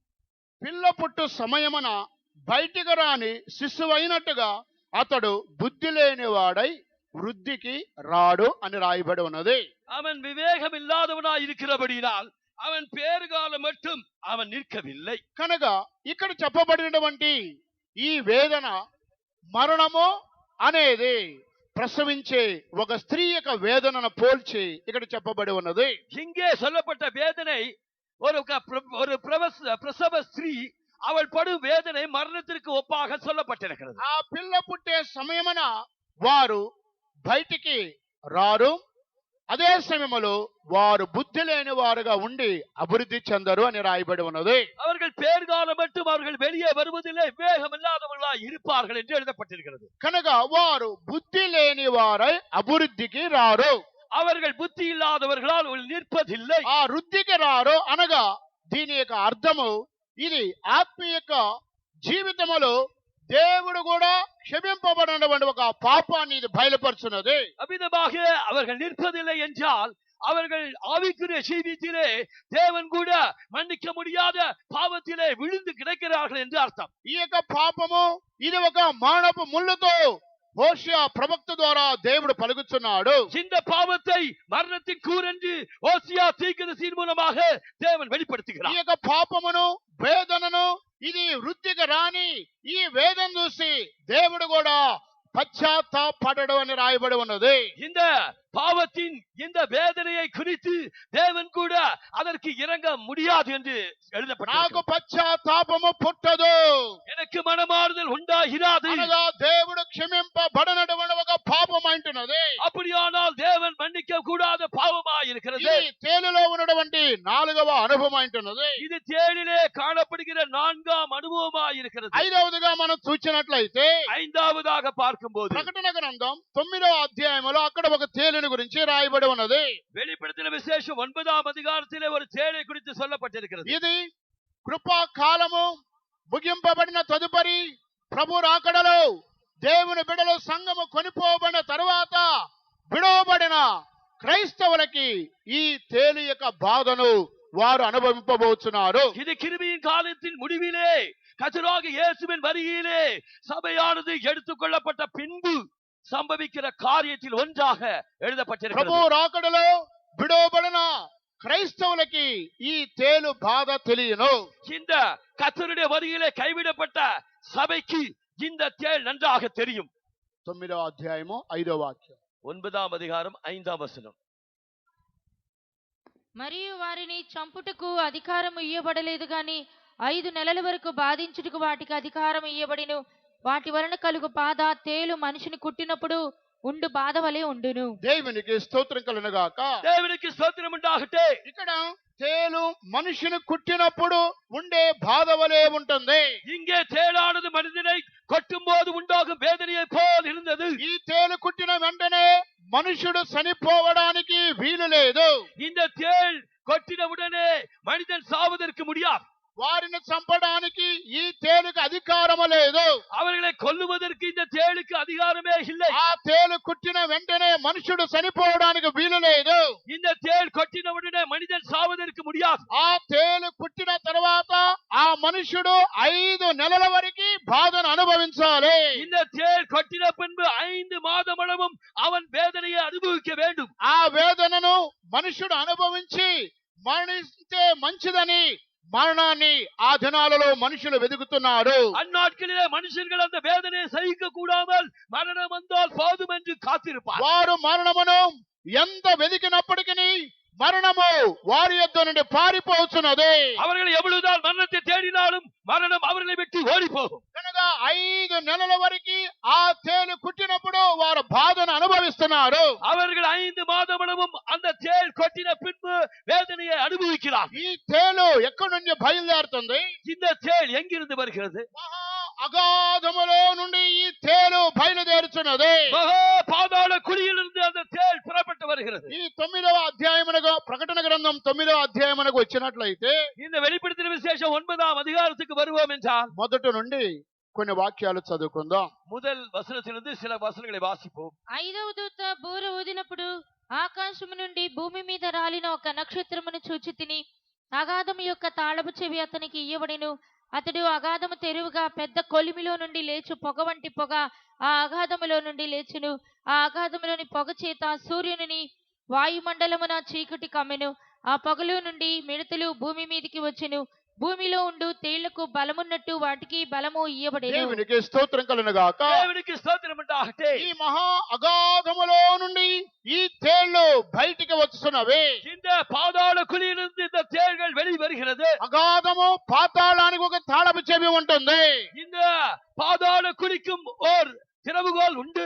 ఆ పాతాళము తాళపు చెవి తీసిన తరువాత అగాధములో నుండి ఈ తేళ్లు పైకి వస్తున్నవి. இந்த பாதாள குழியை திறவுகோலினால் திறந்த பின்பு அந்த பாதாள குழியிலிருந்து தேள்கள் வெளிவருகிறது. దేవుని ముద్ర లేని మనుషులను కుట్టడానికి ఆ తేళ్లకు అధికారం ఉన్నది. தேவனுடைய முத்திரை இல்லாத ஜனங்களை கொட்டுவதற்காக அதற்கு அதிகாரம் உண்டு. భయంకరమైన వేదనను కృపా కాలము ముగింపబడిన తరువాత క్రైస్తవులు ఈ తేలు యొక్క బాధను అనుభవింపబోతున్నారు. இந்த கிருபையின் காலத்தின் முடிவிலே கைவிடப்பட்ட சபையால் இந்த தேளின் கொட்டுதலினால் உண்டாகும் வேதனையை அனுபவிக்க போகிறார். ఇది తేలులో ఉన్నటువంటి 5వ అనుభవం అంటున్నది. இதுதான் தேளிலே காணப்படுகிற 5ஆம் அனுபவம். 6వదిగా తేలులో ఉన్న మరొక అనుభవం చూసినట్లయితే 6ஆவதாக இந்த தேளிலே காணப்படுகிற இன்னொரு அனுபவத்தை பார்ப்போம். ఇదే ప్రకటన గ్రంథం 9వ అధ్యాయం 10వ వాక్యం చదువుకుందాం. இதே வெளிப்படுத்தின விசேஷம் 9ஆம் அதிகாரம் 10ஆம் வசனத்தை வாசிப்போம். తేళ్ల తోకల వంటి తోకలను కొండ్లును వాటికుండెను. 5 నెలల వరకు వాటి తోకల చేత మనుషులకు హాని చేయుటకు వాటికి అధికారం ఉండెను. దేవునికి స్తోత్రం కలుగునుగాక. தேவனுக்கு ஸ்தோத்திரம் உண்டாகட்ടെ. 6వది తేళ్ల తోకల వంటి తోకలను కొండ్లను వాటికుండెను. இந்த தேள்களுக்கு ஒப்பான வாள்களும் கொடுக்குகளும் உண்டு. ఈ తేళ్లకి తోకలనేవి ఉంటున్నవి. இந்த தேளுக்கு வால்கள் உண்டு. ఆ తేలు మనుషుడు కనబడినప్పుడు తోకతోనే మనుషుని కరుస్తుంది. இந்த தேளானது மனிதனை பார்க்கும்போது தன்னுடைய வாலினால் தான் அது கொட்டுகிறது. వేరే కుక్కలు గాని సింహాలు గాని ఏనుగులు గాని నోటితో మనుషులను చంపుతున్నవి. ஆனால் வேற எந்த பிராணியும் எந்த நாயாம் இது தன்னுடைய வாயினால் தான் மனிதனை கடிக்கிறது. కానీ తేలు మాత్రము నోటితో ఏమి చేయదు. ஆனால் இந்த தேள் மாத்திரம் அதனுடைய வாயினால் எந்த சேதமும் செய்யாது. తేలు తన తోకతో మనిషిని కుట్టుచున్నది. ஆனால் தேளோ தன்னுடைய வாலினால் மனிதனை கொட்டுகிறது. ఈ యొక్క తోక అనగా అర్థం ఏంటి? இந்த வால் என்றால் அர்த்தம் என்ன? ఇది దురుపదేశాన్ని అబద్ధ బోధకులను దురాత్మని బయలుపరుచున్నది. இது பொய் உபதேசத்தையும் இது பொய்யான காரியங்களையும் இது காட்டுகிறது. యెషయా గ్రంథము 9వ అధ్యాయమునకు వచ్చినట్లయితే ஏசாயா புஸ்தகம் 9ஆம் அதிகாரத்துக்கு வருவோம் என்றால் అక్కడ తోక అనగా అబద్ధ ప్రవక్తలు అని రాయబడి ఉన్నది. இங்கே வால் என்றால் பொய் தீர்க்கதரிசி என்று எழுதப்பட்டிருக்கிறது. 15వ వాక్యం యెషయా గ్రంథం 9వ అధ్యాయము 15వ వాక్యం. ஏசாயா 9:15. పెద్దలను ఘనులను తల కలలాడు ప్రవక్తలు తోక. తర్వాత ఈ 16 జనుల 17. ఈ జనుల నాయకులు త్రోవ తప్పించువారు, వారిని వెంబడించువారు వారి చేత మృంగబడుదురు. వారందరూ భక్తిహీనులను దుర్మార్గులనై ఉన్నారు. ప్రతి నోరు దుర్భాషలాడును. దేవునికి స్తోత్రం కలుగును గాక. தேவனுக்கு ஸ்தோத்திரம் உண்டாகட்டும். అప్పుడు తోక అనగా కళ్ళల్లాడు ప్రవక్తలు. எப்பொழுது என்றால் வால் என்றால் பொய் போதகம் பண்ணுகிற தீர்க்கதரிசி. తోక అనగా అబద్ధ ప్రవక్తలని బయలుపరుచున్నది. இந்த வால் என்றால் பொய் தீர்க்கதரிசியை காட்டுகிறது. లేదా తోక అనగా అబద్ధ బోధకులు దురుపదేశాన్ని బయలుపరుచున్నది. இந்த தேளின் வால் என்றால் அது பொய் தீர்க்கதரிசிகளையும் பொய் போதகர்களையும் காட்டுகிறது. ఈ యొక్క దురుపదేశము అబద్ధ బోధకులు వారి తోకతో సమానము. இந்த பொய் உபதேசமும் அந்த பொய் தீர்க்கதரிசிகளும் இந்த வாளுக்கு சமம். అప్పుడు వారు ఏం చేస్తారు? ఈ జనులు నాయకులు త్రోవ తప్పించువారు. அப்படியானால் இந்த தலைவர்களும் இந்த முப்பர்களும் அவர்கள் வாளுக்கு தப்புவிக்கிறவர்கள். అప్పుడు ఈ దురుపదేశకులు అబద్ధ బోధకులు అబద్ధ ప్రవక్తలు వీరేం చేస్తున్నారు? ప్రజలను త్రోవ తప్పించేవారుగా ఉంటున్నారు. இந்த பொய் போதகர்களும் இந்த பொய் தீர்க்கதரிசிகளும் என்ன செய்கிறார்கள்? ஜனங்களை வழி தப்ப பண்ணுகிறார். ఆ తర్వాత వారిని వెంబడించువారు వారి చేత మృంగివేయబడుదురు. இவ்விதமாக அவர்களால் நடத்தப்படுவார்கள், அவர்களால் விழுங்கப்படுவார். వారందరూ భక్తిహీనులను దుర్మార్గులనై ఉన్నారు. அவர்கள் பக்தி இல்லாதவர்களும் துன்மார்க்கருமாய் இருக்கிறார். అప్పుడు తేలు తోక కొండములు కనబడుచున్నవి. அப்படியானால் தேள் அதனுடைய வாலிலே கொடுக்கு ఈ காணப்படுகிறது. తోక అనగా అక్షరానుసారమైన తోక కాదు. இந்த வால் என்றால் எழுத்தின்படி உள்ள வாலே அல்ல. దురుపదేశమును అబద్ధ బోధకులను బయలుపరుచున్నది. இது துருபதேசத்தையும் பொய் உபதேசகர்களையும் காட்டுகிறது. ఎవరైతే అబద్ధ ఉపదేశమును దురుపదేశములో జీవిస్తున్నారో వారు ఈ తోకతో సమానము. அப்படியானால் யார் பொய் உபதேசத்திலே பொய் காரியங்களிலே காணப்படுகிறார்களோ அவர்கள் தான் இந்த தேளின் பால். ఈ దురుపదేశము అబద్ధ బోధలో జీవించేవారు ప్రభు రాకడలోనికి వారు ప్రవేశించరు. இந்த துருபதேசத்திலும் பொய் உபதேசத்திலும் ஜீவிக்கிறவர்கள் கர்த்தருடைய வருகையிலே காணப்பட மாட்டார்கள். వారు ప్రభు యొక్క రాకడలో చెయ్యి విడవబడుతున్నారు. அவர்கள் தான் கர்த்தருடைய வருகையிலே கைவிடப்படுகிறார். అందువల్ల తోక చేత వారు ఏడవబడుతున్నారు. ஆகையால் அவர்கள் வாலினால் கீழே தள்ளப்படுகிறார். ఈ తేలు తన తోకతో కొండములను ఆ మనుషుని కుట్టుచున్నది. இந்த தேளானது தன்னுடைய வாலில் உள்ள கொடுக்கினால் அது மனிதனை கொட்டுகிறது. ఈ తేలు తోకతో మనుషులను కుట్టినట్టుగా இந்த தேளானது வாலினால்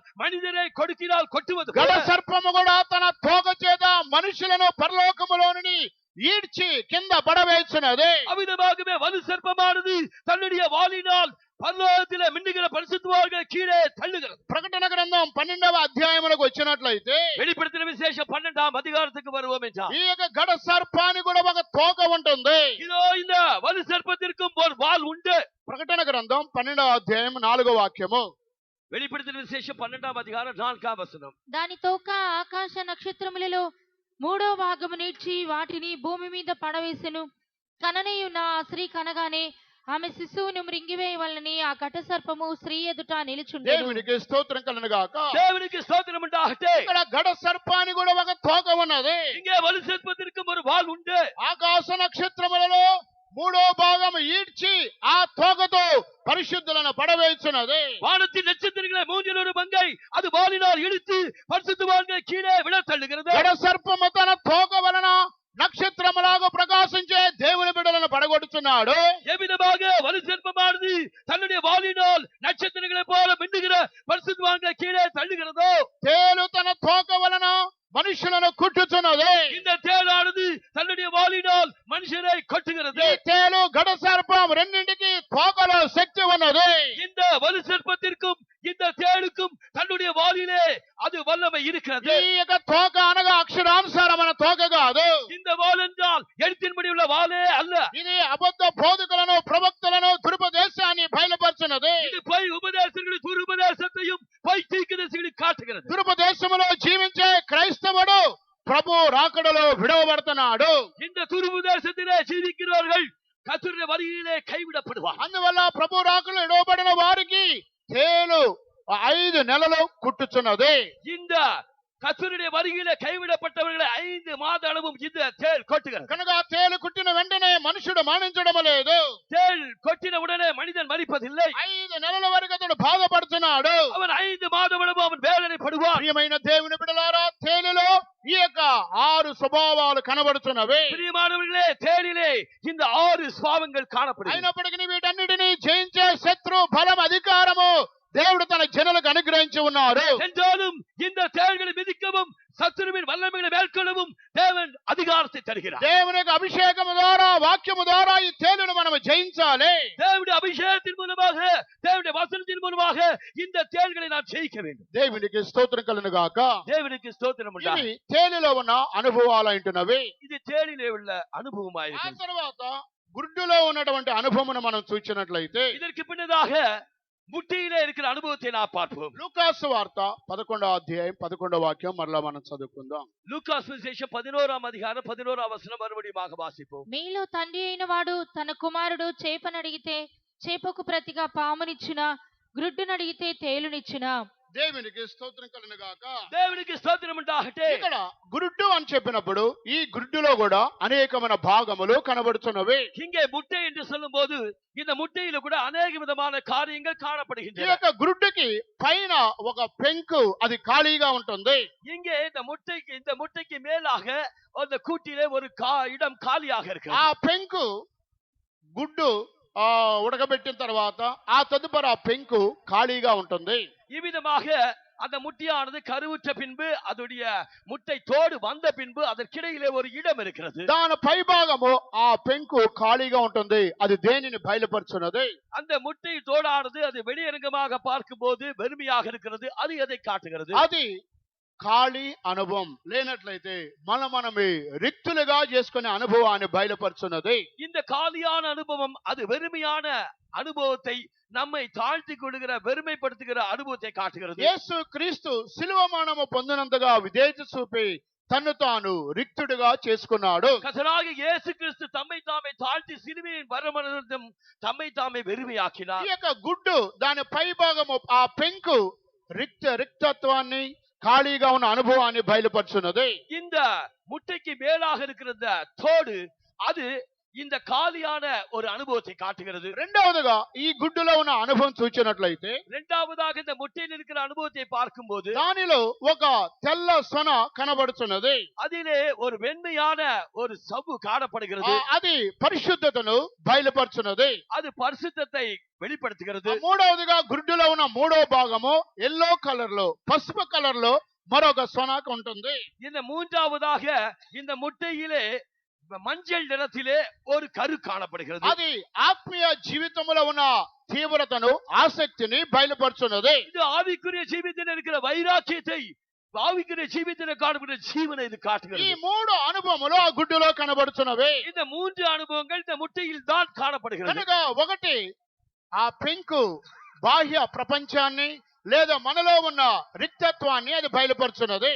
அந்த தோடு அது நம்முடைய வெறுமையை, இந்த உலகத்திலே வெறுமையா இருக்கிறதை காட்டுகிறது. రెండవది ఆ తెల్ల సొన పరిశుద్ధతను బయలుపరుచున్నది. இரண்டாவதாக அந்த வெள்ளைக்கருவை பார்க்கும் போது அது பரிசுத்தத்தை காட்டுகிறது. మూడవది ఎల్లో కలర్ లో ఉన్న ఆ సొన అది ఆత్మయందు తీవ్రతని ఆసక్తిని బయలుపరుచున్నది.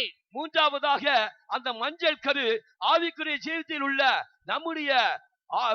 நம்முடைய ముఖ్యమైన కార్యங்களே అది కాட்டுகிறது. ఆత్మీయ జీవితంలో ఆసక్తి కలిగి ఉండాలని పౌలు రోమా పత్రిక తెలియపరుస్తున్నాడు.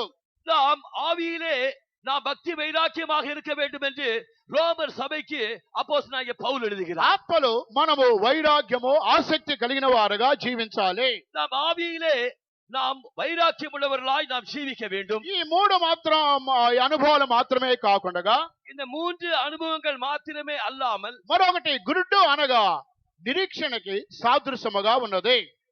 இன்னொரு அனுபவமாக இந்த முட்டை என்றால் அது நம்பிக்கைக்கு அடையாளமாக இருக்கிறது. నాలుగవది ఆ గుడ్డులో ఉన్న అనుభవం దేవుని యొక్క రాకడ గురించినటువంటి నిరీక్షణకు అది సాదృశ్యముగా ఉన్నది. நான்காவதாக இந்த முட்டையில் இருக்கிற ஒரு அனுபவத்தை பார்ப்போம் என்றால் அது தேவனுடைய வருகை குறித்த ஒரு நம்பிக்கை இருப்பதாக ఏ காட்டுகிறது. విధంగా అది దేవుని యొక్క రాకడ నిరీక్షణకి సాదృశ్యముగా ఉంటున్నది. இது எவ்விதமாக கர்த்தருடைய வருகைக்கு ஒரு அடையாளமாக இருக்கிறது. గురుడు అది ఒక జన్మ ఉంటున్నది.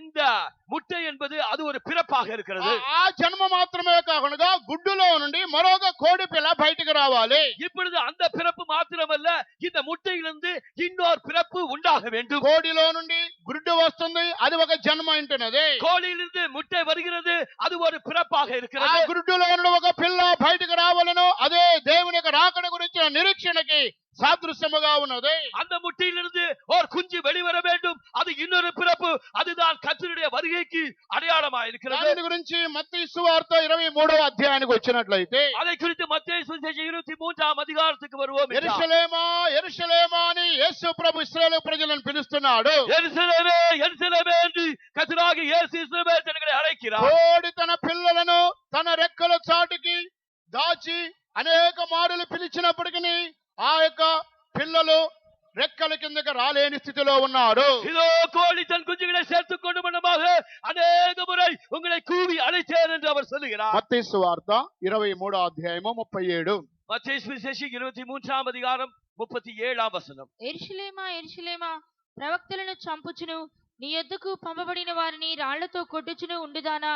కోడి తన పిల్లలను రెక్కల క్రిందికి ఎలాగూ చేర్చుకొనును, అలాగే నేనును నీ పిల్లలను ఎన్నో మారులు చేర్చుకొనవలెనని యుంటిని గాని మీరు వెళ్ళకపోతిరి. దేవునికి స్తోత్రం కలుగును గాక. தேவனுக்கு ஸ்தோத்திரம் உண்டாகட்டும். యెరూషలేమా యెరూషలేమా, ప్రవక్తలను చంపుచు నీ యొద్దకు పంపబడిన వారిని రాళ్లతో కొట్టుచును ఉండుదానా అని ప్రభు పిలుచున్నాడు. எருசலேமே எருசலேமே, தீர்க்கதரிசிகளை கொலை செய்து உன்னிடத்தில் அனுப்பப்பட்டவர்களை கொலை செய்கிறவளே என்று அவர் சொல்லுகிறார். కోడి తన పిల్లలను రెక్కల కిందకి ఎలాగో చేర్చుకొనను, అలాగే నేనును నీ పిల్లలను ఎన్నో మార్లు చేర్చుకునవలనని ఉంటిన గాని మీరు వల్లకపోతిరి. கோழி தன் குஞ்சுகளை தன்னுடைய சட்டிலின் கீழே சேர்த்துக் கொள்ள விடமாக எத்தனையோ முறை நான் உங்களை சேர்த்துக் கொள்ள மனதாயிருந்தேன், உங்களுக்கோ மனதில்லாமல் ఇక్కడ போயிற்று. కోడి అనగా ప్రభువైన యేసు క్రీస్తుని బయలుపరుచున్నది. இங்கே இந்த கோழி என்பது கர்த்தராகிய இயேசு கிறிஸ்துவையே காட்டுகிறது. కోడి అపోస్తలులకు సాదృశ్యముగా ఉన్నది. இந்த கோழி அப்போஸ்தலருக்கு அடையாளமாக இருக்கிறது. కోడి గుడ్డు పెట్టిన తర్వాత యజమాని ఇంటిలోనే అది పిల్లలు చేయించున్నది. இங்கே இந்த கோழியானது முட்டைகளை போட்ட பின் அந்த முட்டைகளை எஜமானுடைய வீட்டிலே பொரிக்கிறது. కోడి యజమాని ఇంటిలోనే గుడ్డు పెడుతుంది.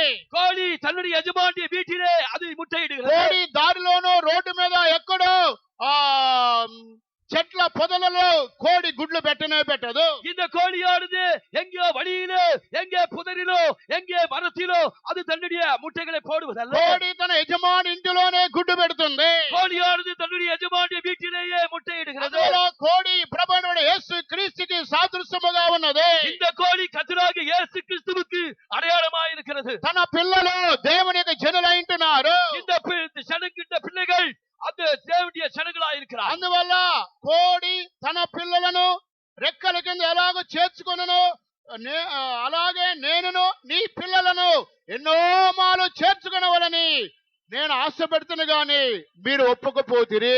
கோழி தன் குஞ்சுகளை சேர்த்துக் கொள்ளும் வண்ணமாக நான் உங்களை சேர்த்துக் கொள்ள மனதாயிருந்தேன், உங்களுக்கோ மனதில்லாமல் போயிற்று. నీ పిల్లలను ఎన్నోసార్లు రెక్కల కిందకి చేర్చుకోవాలని ఆశపడ్డాను, కానీ నీవు ఒప్పుకొనకపోతివి.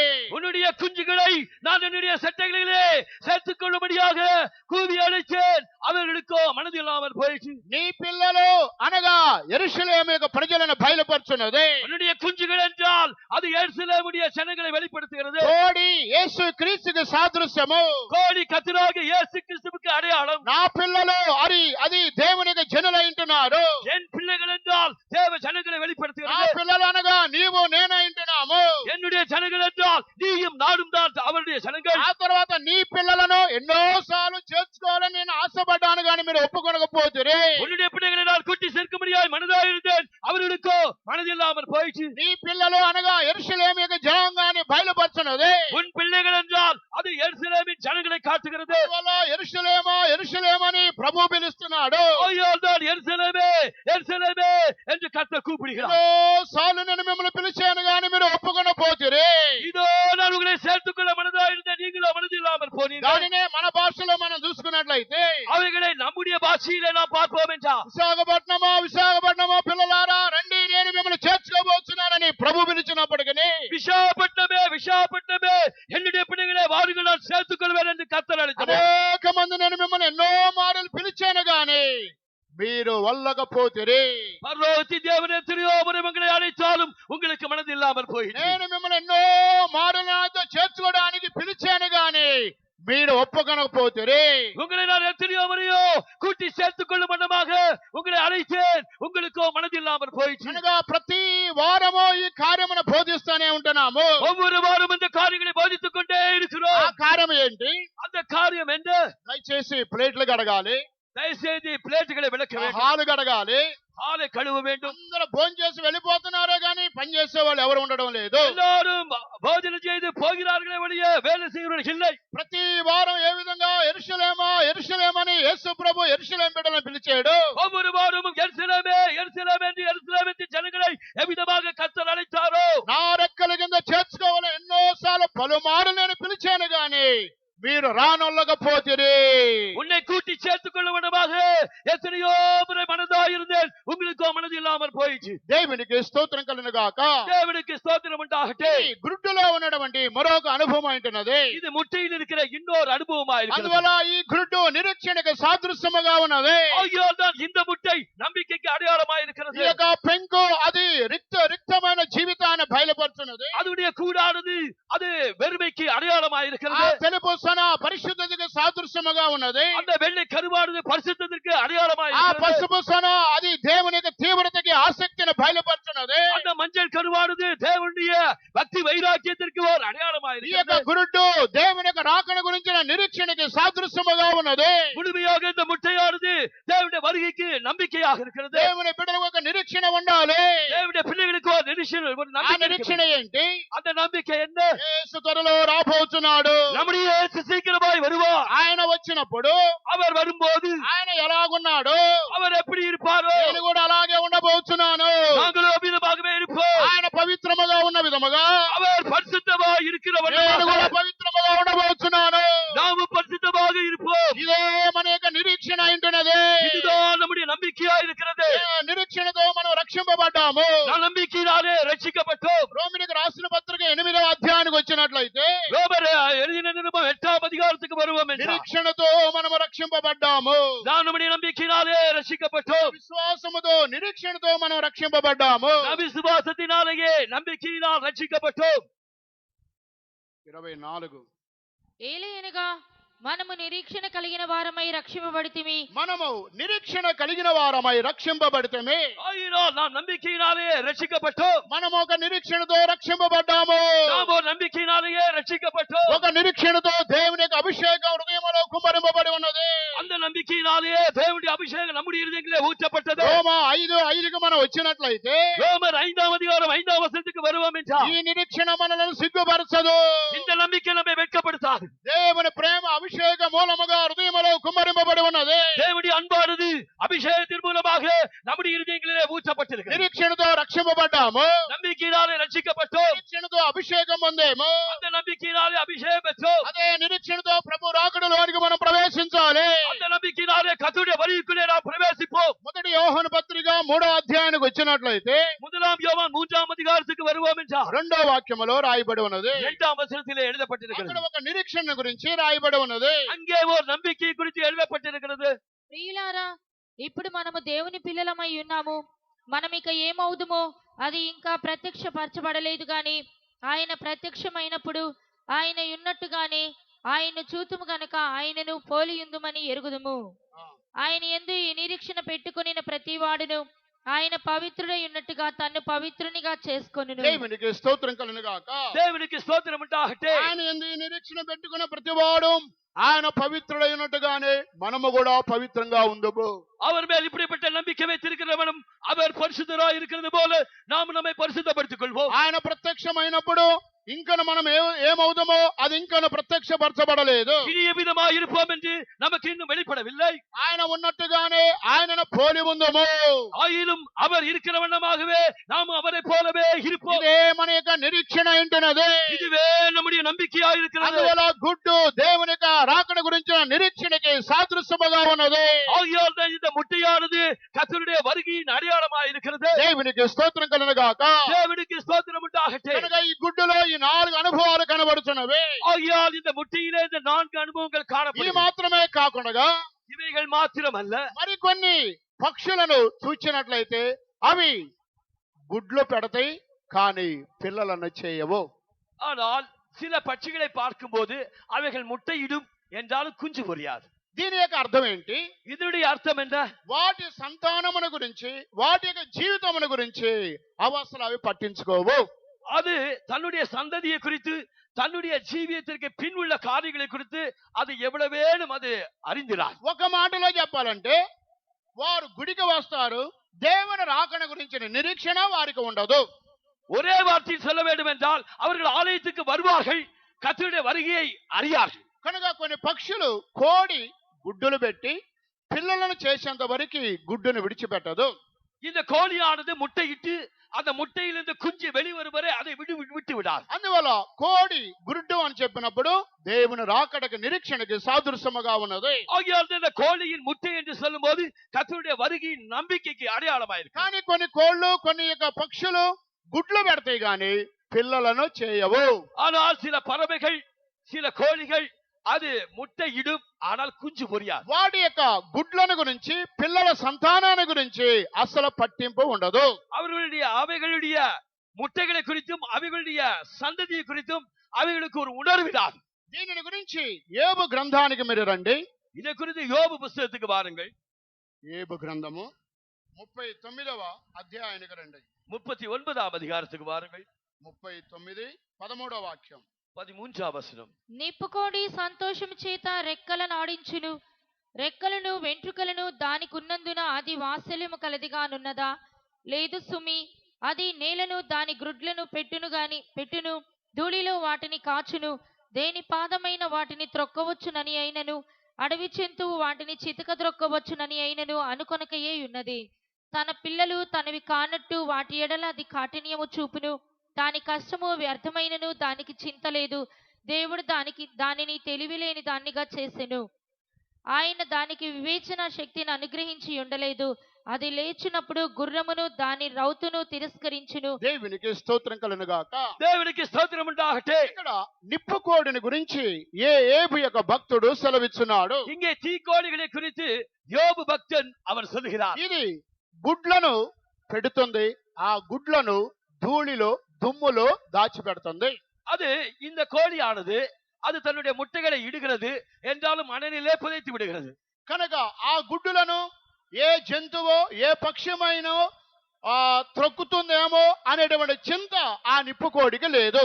ஏதாவது மிருகங்கள் தன்னுடைய முட்டைகளை மிதித்து விடுமோ என்கிற உணர்வு இந்த கோழிகளுக்கு இல்லை.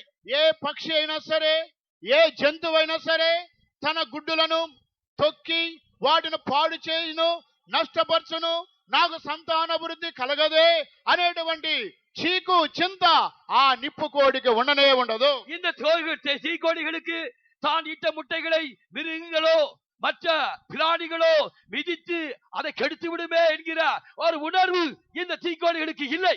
ఆ తర్వాత తన పిల్లలు తనవి కానట్టు వాటి ఎడల అది కఠినమైన చూపుతో కనబడుతుంది. அது தன் குஞ்சுகள் தன்னுடையதல்லாதது போல அதை காக்காமல் இருப்பதற்கு கடின இருதயம் உள்ளதா இருக்கும். కనుక దేవుడు దానికి తెలివి లేకుండా చేసి ఉన్నాడు. தேவன் அதற்கு புதி இல்லாம பண்ணினார். తన గుడ్డులను గురించి, ఆ గుడ్డులో నుండి వచ్చేటువంటి జనరేషన్ సంతానాన్ని గురించి ఏ మాత్రము కూడా చీకు చింత ఆ నిప్పుకోడికి ఉండదు. இந்த தீக்கோடிகளுக்கு தன்னுடைய முட்டையிலிருந்து வெளிவர போகிற தன்னுடைய சந்ததியை குறித்து, தன்னுடைய குஞ்சுகளை குறித்து ஒரு அணிவும் உணர்வும் இல்லாததாக தான் இருக்கிறது. దీని యొక్క అర్థం ఏంటి? இதனுடைய அர்த்தம் என்ன? ఇది వాటి యొక్క సంతాన అభివృద్ధి, వాటిని నూతనపరచుకోవాలి, అభివృద్ధి చేసుకోవాలి అనేటువంటి ఒక ఆసక్తి, చింత ఈ నిప్పుకోడికి ఉండదు. இந்த தீக்கோடிகளுக்கு தன்னுடைய வம்சத்தை அமிதமாக விரிவாக்கிக் கொள்ள வேண்டும், பதுக்கப்பட வேண்டும் என்கிற கவலை இல்லாததாகவே இருக்கும். గుడ్డు మాత్రం పెడుతుంది, కానీ పిల్లలను పొదిగి పిల్లలను చేసేటువంటి ఒక స్థితి ఆ నిప్పుకోడికి తెలియదు. இந்த தீக்கோடிகளுக்கு முட்டைகளை இட தெரியும் என்றாலும் அதை காத்து பொறித்து குஞ்சுகளை எடுக்கிற అనుభవం ఇలా. కనుక శత్రువులు, వేరే పక్షులు, జంతువులు వచ్చి గుడ్లను తొక్కి పాడు చేస్తున్న ఒక చింత ఆ నిప్పుకోడికి ఉండదు. வேறே சத்துருக்களும் மிருகங்களும் பிராணிகளும் வந்து அந்த முட்டைகளை மிதித்து அழித்து விடுவார்களே என்கிற உணர்வு இந்த தீக்கோடிகளுக்கு ఒక இல்லாத. మాటలో చెప్పాలంటే దీని యొక్క అర్థం ఏంటి? ஒரே வார்த்தை சொல்ல வேண்டாம், இதனுடைய அர்த்தம் என்ன? తాను పెట్టిన గుడ్డును గురించి, సంతానాన్ని గురించి చీకు చింత లేకుండా ఉంటుంది. தான் இட்ட முட்டைகளை குறித்து, தன்னுடைய வம்சத்தை குறித்து அதற்கு ஒரு கவலையே இல்லாதது. అదే విధముగా ఈ దినాలలో దేవుని జనులు ఎందుకు దేవుని ఆలయానికి వస్తున్నాం, ఎందుకోసం వస్తున్నాం అని ఒక ఆలోచన లేని వారుగా ఉంటున్నారు. அமிதமாக இந்நாட்களிலே தேவ ஜனங்களுக்கு தேவனுடைய ஆலயத்திற்கு எதற்காக வருகிறோம் என்கிற உணர்வு இல்லாதவர்களா இருக்கிறார். ఎందుకు దేవుని మందిరానికి వస్తున్నాము, நாம் எதற்காக தேவனுடைய ஆலயத்திற்கு வருகிறோம், ఎందుకోసం దేవుని సన్నిధానానికి వస్తున్నాము, நாம் எதற்காக தேவனுடைய சமூகத்திற்கு வருகிறோம், ఎప్పుడు దేవుని సన్నిధానానికి వస్తున్నాము, நாம் எப்பொழுது தேவனுடைய சமூகத்திற்கு வருகிறோம், ఎలాగో దేవుని సన్నిధానానికి వస్తున్నాము, நாம் எவ்விதமாக தேவனுடைய சமூகத்திற்கு வருகிறோம், దేని కొరకు వస్తున్నాము, நாம் எதற்காக தேவனுடைய சமூகத்துக்கு வருகிறோம், రాకడికి వెళ్ళడానికి వస్తున్నామా, கர்த்தருடைய வருகைக்கு போவதற்காக வருகிறோமா, లేదా క్రైస్తవులుగా పుట్టినందువలన గుడికి వస్తున్నామా, இல்லை என்றால் கிறிஸ்தவர்களாய் பிறந்ததினால் ஆலயத்திற்கு வருகிறோமா, లేదా ఆచారం ప్రకారంగా గుడికి వస్తున్నామా, இல்லாவிட்டால் வழக்கத்தின் வழிதான் ஆலயத்திற்கு வருகிறோமா. తన యొక్క గుడ్డును గురించి పిల్లలను పొదిగే ఒక అవగాహన లేని నిప్పు కోడి వలె అనేక మంది వస్తున్నారు. தன்னுடைய முட்டைகளை குறித்து கவலை இல்லாத, தனக்கு குஞ்சுகளை பறிக்கக்கூடிய அனுபவம் இல்லாத தீக்கோழிகளை போல் இருக்கிறார். వేరే పక్షులు, జంతువులు వచ్చి గుడ్డులు తొక్కి పాడు చేయను అటువంటి అవగాహన ఈ నిప్పు కోడికి లేదు. வேற மிருகங்களோ வேற பிராணிகளோ வந்து தன்னுடைய முட்டைகளை விதித்து அழித்து போடுகிற ஒரு உணர்வு இந்த தீக்கோழிகளுக்கு இல்லை. ఇది ఈ నిప్పు కోడిలో ఉన్నటువంటి ఒక అనుభవం ఏంటన్నది இது தீக்கோழிகளில் உள்ள ஓர் அனுபவம். దేవునికి స్తోత్రం కలుగును గాక. தேவனுக்கு ஸ்தோத்திரம் వారి உண்டாகட்டும். యొక్క గుడ్డును గురించి, జీవితాన్ని గురించి, రాబోయే జనరేషన్ అభివృద్ధిని గురించి ఒక అవగాహన లేని నిప్పు కోడి వలె అనేక మంది ఉంటున్నారు. தன்னுடைய முட்டைகளை குறித்து, தன்னுடைய குஞ்சுகளை குறித்து, தன்னுடைய சந்ததியை குறித்து ஒரு புத்தி இல்லாத தீக்கோழிகளை போல் இருக்கிறார். దీనిని గురించి ఇర్మియా ప్రవక్త కూడా విలాప వాక్యములు ఈ నిప్పు కోడిని గురించి మరొక సందర్భములో ఆయన పలుకుతున్నాడు. இங்கே புலம்பல் புஸ்தகத்திலே எரேமியா தீர்க்கதரிசியும் கூட இந்த தீக்கோழிகளை குறித்து புலம்புகிறார். విలాప వాక్యములు 4వ అధ్యాయం 3వ వాక్యాన్ని బయలుపరుచున్నది. புலம்பல் 4వ அதிகாரம் 3వ వచనం. నక్కలేలను చన్నిచ్చు తమ పిల్లలకు పాలిచ్చును, నా జనుల కుమారి ఎడారిలోని ఉష్ణ పక్షుల వలె క్రూరు దేవునికి స్తోత్రం కలుగును గాక. దేవునికి స్తోత్రం உண்டாகட்டும். ఇక్కడ నక్కలైనను సన్నిచ్చు తమ పిల్లలకు పాలిచ్చును. இங்கே நரிகள் தங்களுடைய குட்டிகளுக்கு பால் கொடுக்கும். కానీ నా జనులు కుమారి ఎడారిలోని ఉష్ణ పక్షుల వలె క్రూరులుగా ఉన్నారు. என் ஜனமாகிய குமாரத்தியோ அவர் தீக்குருவிகளை போல வனாந்திரத்திலே இருக்கிறார். కనుక వీరు ఉష్ణ పక్షుల వలె క్రూరులుగా ఉన్నారు. இவர்கள் தீக்கோழிகளை போலவே క్రూరமாய் இருக்கிறார்கள். ఈ ఉష్ణ పక్షులు అన్న కూడా ఇది కూడా నిప్పు కోడినే బయలుపరుచున్నది. இந்த தீக்குருவிகள் என்பது கூட தீக்கோழிகளையே காட்டுகிறது. కనుక ఇది దేనిని బయలుపరుచున్నది? இது எதை காட்டுகிறது? ఈ నిప్పు కోడి లాంటి వారు క్రూరుల వలె కనబడుతున్నారు. இந்த தீக்கோழிகளை போல் இருக்கிறவர்கள் క్రూరமாய் இருக்கிறார்கள். నక్క తన పిల్లలకి పాలిచ్చుతున్నది, நரி தன்னுடைய குட்டிகளுக்கு பால் கொடுக்கிறது. కానీ నిప్పు కోడి మాత్రము ఏమి పట్టించుకోకుండా అడారిలో అది క్రూరముగా ప్రవర్తిస్తుంది. ஆனால் தீக்கோழிகளோ வனாந்தரத்திலே క్రూరமாய் அது நடக்கிறது. ఇది దేనిని బయలుపరుచున్నది? ఇది అదే కాட்டுகிறது. వెనుకబడిపోయిన ఆత్మీయ జీవితాన్ని బయలుపరుచున్నది. ఇది పిన్మాற்றமடைந்த ఓ ఆవికుని జీవితే కాட்டுகிறது. ఇది ఈ విలాప వాక్యముల 4వ అధ్యాయం 2వ వాక్యానికి వచ్చినట్లయితే புலம்ப 4వ அதிகாரம் 2వ వచనத்துக்கு வருவோம் என்றால் అక్కడ ఒకప్పుడు వారు ఎటువంటి జీవితం చేశారు, ఇప్పుడు ఏ విధముగా వారు ఉన్నారో 2వ వచనములో రాయబడి ఉన్నది. அவர்கள் முற்காலத்திலே எப்படிப்பட்ட ஜீவன் செய்தார்கள், இப்பொழுது எப்படி இருக்கிறார்கள் என்கிற ஒரு காரியத்தை குறித்து 2వ వచనத்தில் எழுதப்பட்டது. మేలిమి బంగారముతో పోల్చదగిన సియోను ప్రియ కుమారులు ఎట్లు కుమ్మరి చేసిన మంటి కుండలుగా ఎంచబడుచున్నారు. దేవునికి స్తోత్రం కలుగును గాక. దేవునికి స్తోత్రం ఉండాగట్టే. మేలి బంగారముతో పోల్చబడిన సియోను కుమారులు కుమార్తెలు ఇప్పుడు కుమ్మరి వాని యొక్క మట్టి కుండలుగా మారి ఉన్నారు. இங்கே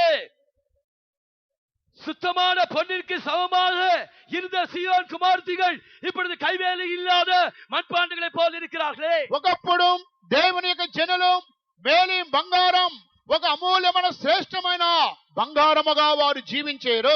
ஒரு காலத்திலே இவர்களுடைய குமாரத்திகள் ஒரு உன்னதமான பொன்னுக்கு சமானமாக இவர்கள் ஜீவித்தார்கள். అయితే మేలి బంగారముగా జీవించినటువంటి దేవుని యొక్క కుమారులు కుమార్తెలు ఇప్పుడు కుమ్మరివాడు చేసిన మట్టి కుండలుగా వారు మారిపోయారు. ஒரு காலத்திலே தங்கத்துக்கு ஒப்பான சியோன் குமார்த்திகளாக இருந்தவர்கள் இப்பொழுது ஒரு குயவன் செய்த மண்பாண்டத்திற்கு ஒப்படையாக இருக்கிறார்கள். బంగారానికి బంగారు పాత్రకి మట్టి పాత్రకి ఎంత తేడా ఉంటుంది? ஒரு பொன் பாத்திரத்திற்கும் மண்பாண்டத்திற்கு எவ்வளவு வித்தியாசம் இருக்கு. ఒకప్పుడు మేలి బంగారంగా ప్రకాశించిన దేవుని జనులు ఇప్పుడు వారు ఎలా ఉన్నారు? ஒரு காலத்திலே சுத்த பொன்னாக பிரகாசித்த தேவனுடைய ஜனங்கள் இப்பொழுது எப்படி இருக்கிறார்கள்? ఇప్పుడు కుమ్మరి చేసిన మట్టి కుండల వలె కనబడుతున్నారు. இப்பொழுது அவர்கள் குயவன் செய்த మణ్పాండத்தை పోల్ இருக்கிறார். సచ్చిన సింహము కంటే బ్రతికిన కుక్కే మేలని ప్రసంగి చెబుతున్నాడు. செத்த சிங்கத்தை பார்க்கிறோம் உயிருள்ள நாயே வாசி.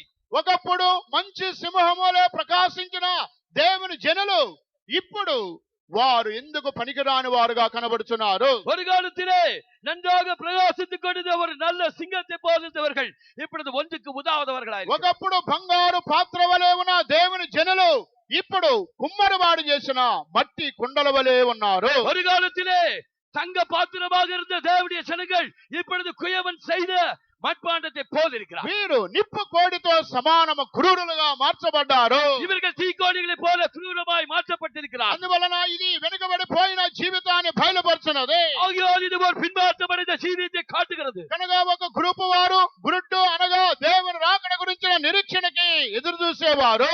இதிலே கூட்டை என்றால் ஒரு கூட்டத்தார் தேவனுடைய வருகைக்கென்று எதிர்பார்க்கிற ஜனங்கள். మరొక గ్రూపు వారు గుడ్డు పెడుతున్నారు, కానీ పిల్లలను పొదిగి పిల్లలను కని సంతానము చేసి అభివృద్ధి చేసే ఒక అనుభవం వారికి లేదు. இன்னொரு கூட்டத்தார் அவர்கள் முட்டையிடுகிறார்கள் என்றாலும் குஞ்சு பொறித்து குஞ்சுகளை வளர்த்து சந்ததியை உருவாக்குகிற அனுபவம் இல்லாதவர். ఆ గుడ్డులో ఉన్న పిల్లని గురించి తన యొక్క సంతానాన్ని గురించి ఏ మాత్రం వారికి బాధ్యత లేదు. அந்த முட்டைக்குள் இருக்கிற தன்னுடைய குஞ்சை குறித்து தன்னுடைய சந்ததியை குறித்து அவர்களுக்கு எந்த விதமான பொறுப்பும் இல்லை. చివరికి ఈ యొక్క నిప్పు కోడి వలె వారు వెనుకబడిపోయిన వారుగా కనబడుతున్నారు. இந்த தீக்கோழியை போலவே அவர்கள் ஜீவியத்தில் பின்மாற்றம் அடைந்தவர்களாயிருக்கிறார்கள். వారి జీవితము పూర్తిగా వెనుకబడిపోయి వేలి బంగారములో ఉన్న దేవుని బిడ్డలు ఇప్పుడు కుమ్మరి చేసిన మట్టి కుండలుగా కనబడుతున్నారు. அவர்கள் தங்களுடைய ஜீவியத்திலே பின்மாற்றம் அடைந்து தங்கத்தை போல் ஜீவித்த அவர்கள் இப்பொழுது కుయవనుடைய கைவேலையான மட்பாண்டத்தை போல் இருக்கிறார். ఇది గురుడులో ఉన్న 5వ అనుభవం అంటున్నది. இதுதான் முட்டையில் இருக்கிற 5ஆம் அனுபవం. 6వదిగా చూచినట్లయితే 6వதாக பார்க்கும்போது ఈ యొక్క కోడి తన గురుడుని 21 రోజు అది పొదిగి పిల్లలను చేయుచున్నది. இந்த கோழியானது தன்னுடைய முட்டைகளை 21 நாள் அது அடைகாத்து குஞ்சுகளை பொரிக்கிறது. 3 వారములు కోడి తన యొక్క గుడ్ల పైన కూర్చొని పొదిగి పిల్లలను చేయుచున్నది. இந்த கோழியானது 3 வாரங்களாக தன்னுடைய முட்டைகளின் மேல் அது உட்கார்ந்து அடைகாத்து குஞ்சுகளை பொரிக்கிறது. 21 రోజు అనగా 3 వారములు గుడ్ల పైన కూర్చొని ఈ కోడి తన పిల్లలను చేయుచున్నది.